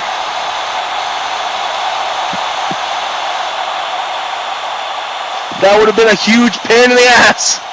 Well, pain in the face. Pain is something. Shades of Chris Benoit and D-Bry. As Broly literally flew through the air. And it's like you said, pulling out all the stops. All the stops. So it just definitely, as you're saying. It's unbelievable, and this crowd is going nuts for it. The crowd is behind Broly.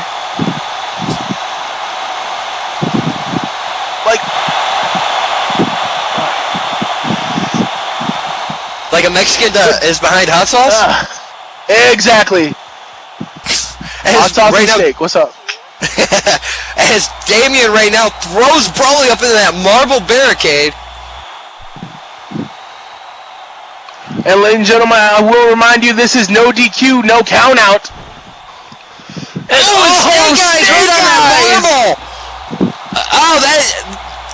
If Broly's nose isn't broken, or at least have a black eye, I would be surprised. Marble Snake Eyes.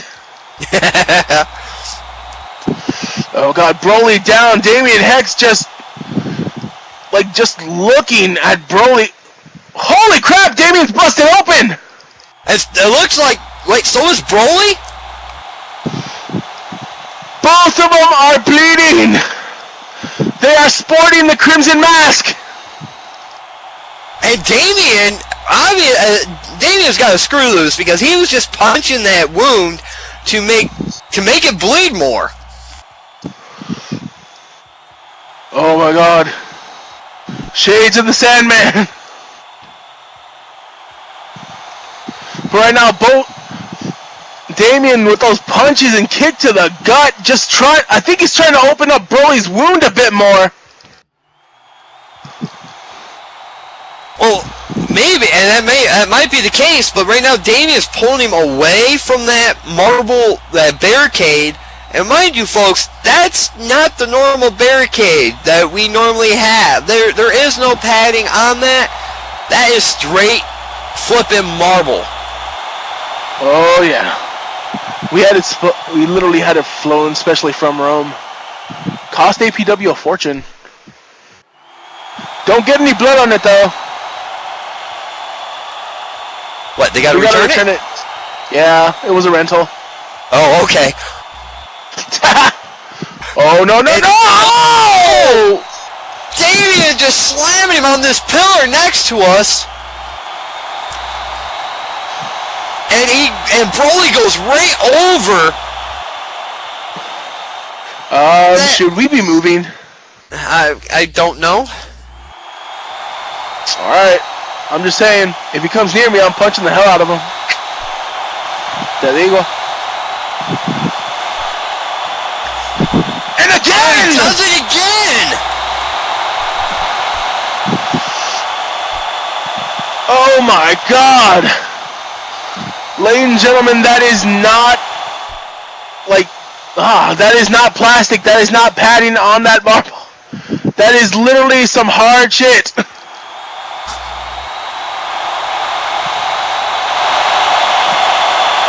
It's like, Broly's busted open, more than likely his back is hurting. Looks like Damien's trying to break his back. Oh no. He is, but nah, Broly. Don't let him do you like that, man. Don't let him end your career. But he's retiring after this match, so his career's at an end anyway. I know, I mean for life. Oh, okay. Oh! But it's it. Oh! Broly with the Hurricanrana out of that power bomb. The crowd is Damien on that pillar. Giving him a taste of his own medicine as Damien goes down on that pillar. The instincts of Broly Blackheart literally kicking in. And the crowd is going nuts.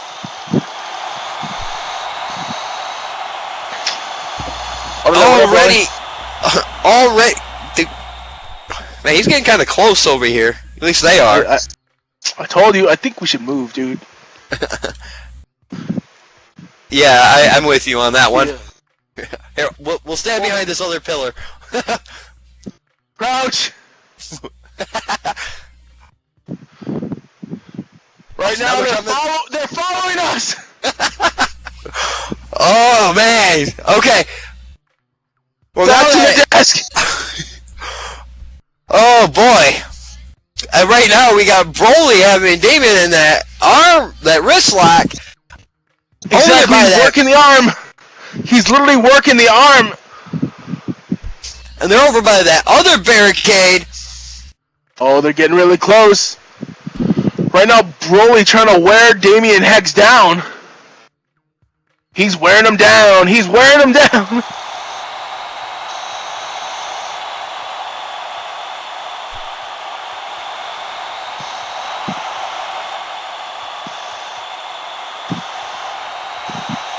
Right now, Broly kind of... Well, either way, Damien broke out of it as... Yeah, apparently Broly pulling him. Oh, yeah. But Broly isn't out yet. He's fighting back.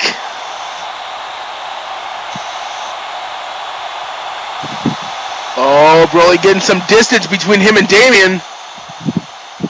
But, hey... Oh no, here it comes! Oh! A leg lariat! Gaining momentum from that running! Vintage Broly Blackheart with that leg lariat!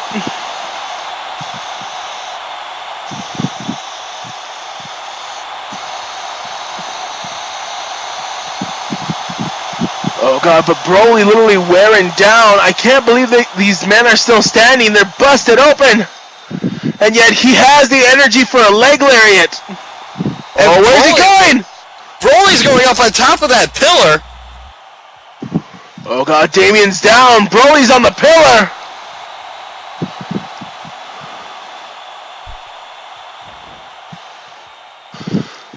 He came back down.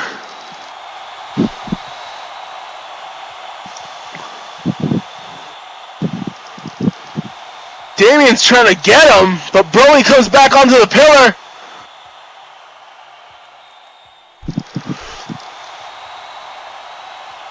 I think that blood, all that blood in Damien's face is kind of, hindering his vision because he was having issues getting up there. Oh! But Damien Did he just kick him? He just gave him a big boot off that pillar. Holy crap! No! Oh! Elbow drop by Damien. He landed right on Broly's hip. Broly's literally coughing up blood.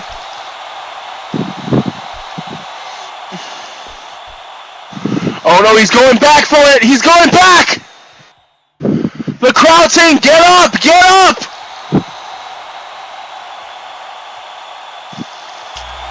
But Damien's taking way too much time up there. Yes, he is. Time is...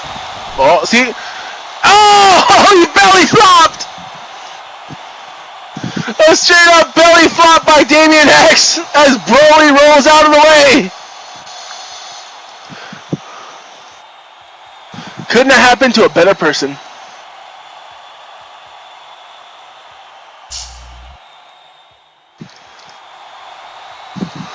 Broly struggling to get his composure back. And, oh, he's holding his leg. He's getting up all wobbly. Going out Drunken Master on us. Drunken Master on, okay. Hey, I'm weird. Accept it.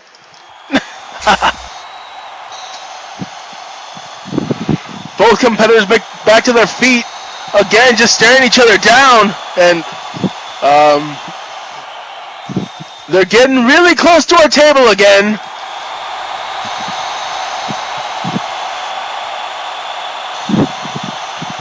Uh-oh. Oh! Oh! Dude! Really?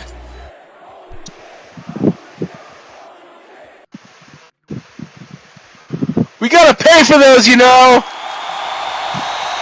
I don't think he cares.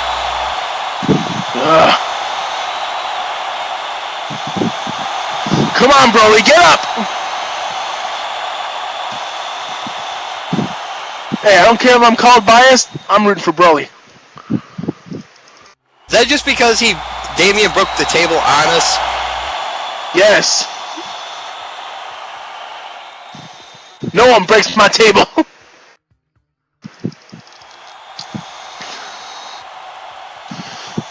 Broly is down. Our table is broken.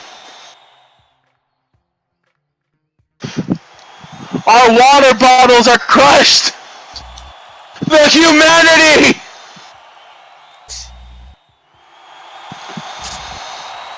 The humanity of our water bottles? Or the table? Those are really good water bottles, though. Broly just doesn't seem to be moving, though. The referee literally checking on Broly at the minute, but wait, he's getting up!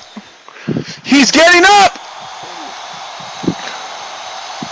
The crowd literally willing him on! Damien Hex on his foot! Oh, what the heck? Damien hit you with something. He hit him with a pipe!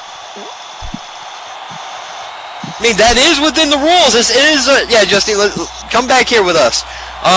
But that is within the rules.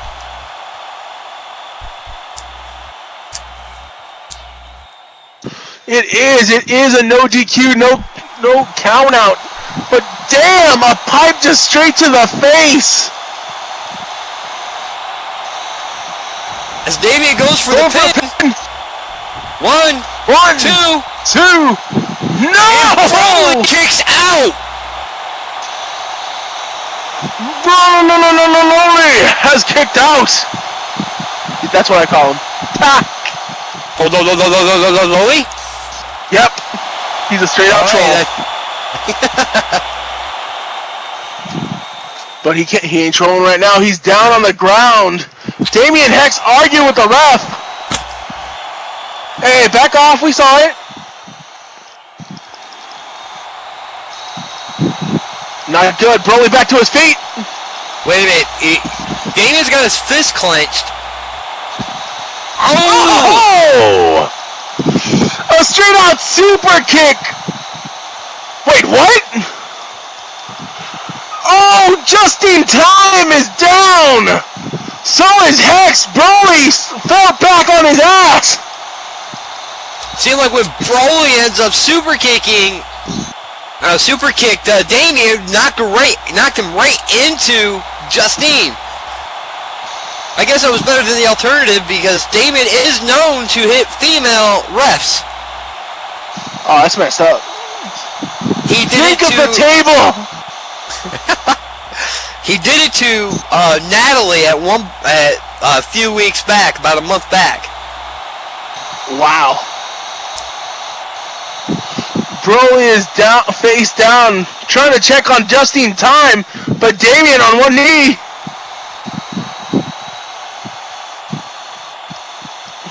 The crowd saying he does what? Trash him, Broly. The crowd is going nuts.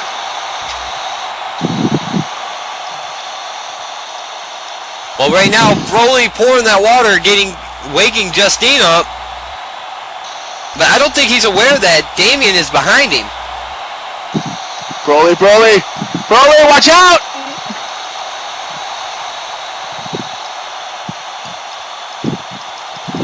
He really doesn't see right now. Oh, God. Oh, hex drop! Right there on the stone floor! Oh, my God. He's going for the pin! One! Two! No! He gets his arm up! His arm got up! That is right, Damien! He got his arm up! You ain't gonna take Blackheart down that easily! The crowd is going nuts! It's just insane here at Night of Destiny 3! Oh, that rolling elbow! Broly's saying that hurt, but this is gonna hurt more! And both men right now are bloody as hell. Broly's saying there's one good thing about being trained by Derek Holt.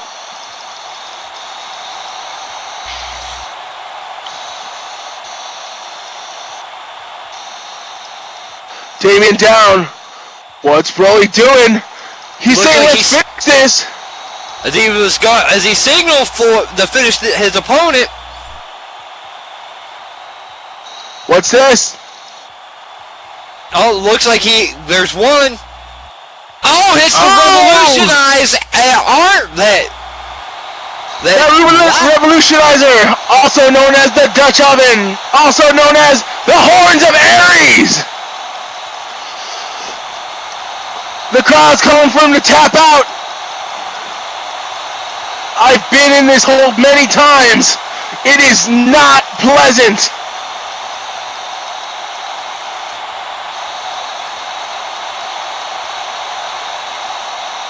And Damien is not tapping. He said he will not tap. He's gouging Broly's eyes. He made Broly release by gouging his eyes. Broly can't see. What a dirty trick by Damien Hex. But it's also, you got to remember, no DQ. It's legal. It's still a dirty trick either way. Well, be it as it may, I don't agree, but hits a twist of fate. Broly's down. Damien back up to his feet. Come on, Broly, get up. Come on.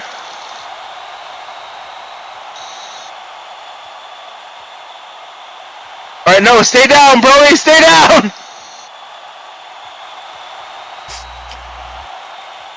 Boy, that was a change of heart there. But it don't matter anyway, because Damien picks him up.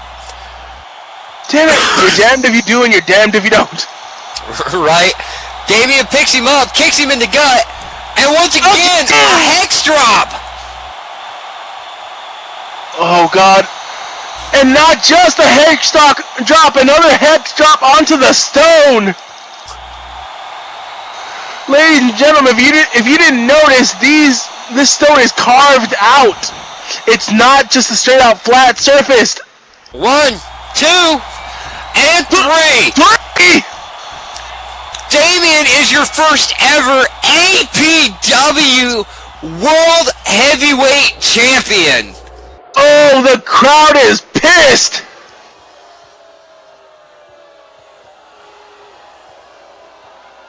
The crowd is straight out pissed right now. I will say that I do not agree with Damien's tactics or whatnot, but you cannot deny that was one hell of a match. Yes, it was. Again, everything was legal. Then again, I wouldn't really gouge anybody's eyes out. Broly down, Damien with his belt celebrating. Dude, he broke the case when he broke the table.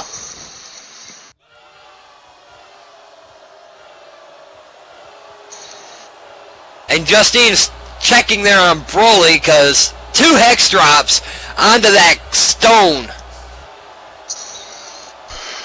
Oh God.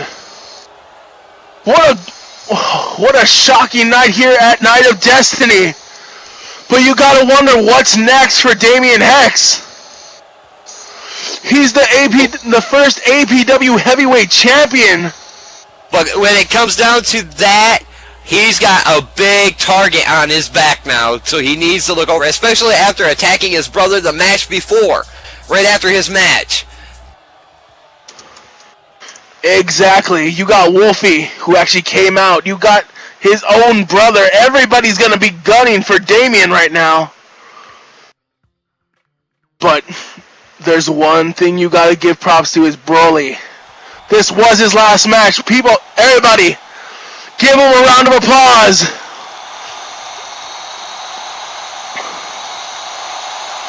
A legend was born yesterday. And tonight he leaves with a proper send-off.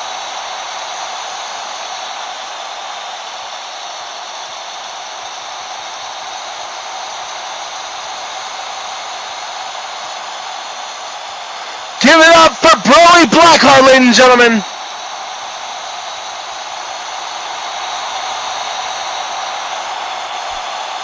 Show him the proper thanks for all his years here at APW.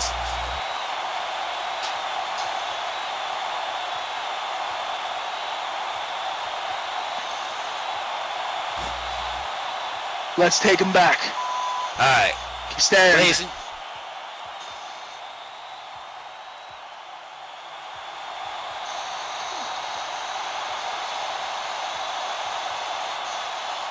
Ladies and gentlemen, thank you for coming out tonight to Night of Destiny 3. We hope to see you 1 week after this one at APW Collision. And I've been your co-commentator, the voice of Detroit, Natasha Grimmore. What's up? I'm just Ash Cuervo. Good night! Good night, everybody! This video was filmed on location by Zarrakan Productions. Zarrakan Productions is an umbrella group for many YouTube shows and businesses both inside and outside of Second Life. Please go to Zarrakan.com for a complete listing of shows and businesses associated with Zarrakan Productions, and their own media links. Zarrakan Productions shows have been organized alphabetically in playlists in a year, month, day format for easier video navigation. Multiple part videos have been named accordingly, starting with part 1, and the last video of a multiple part video series will have end as a part of its title. Please like, comment, and share this video as it helps both Zarrakan Productions and the creators of this video's content. Also, be sure to check the playlists for past episodes of show content, and subscribe to this channel for future videos. Thank you for watching, and happy wandering.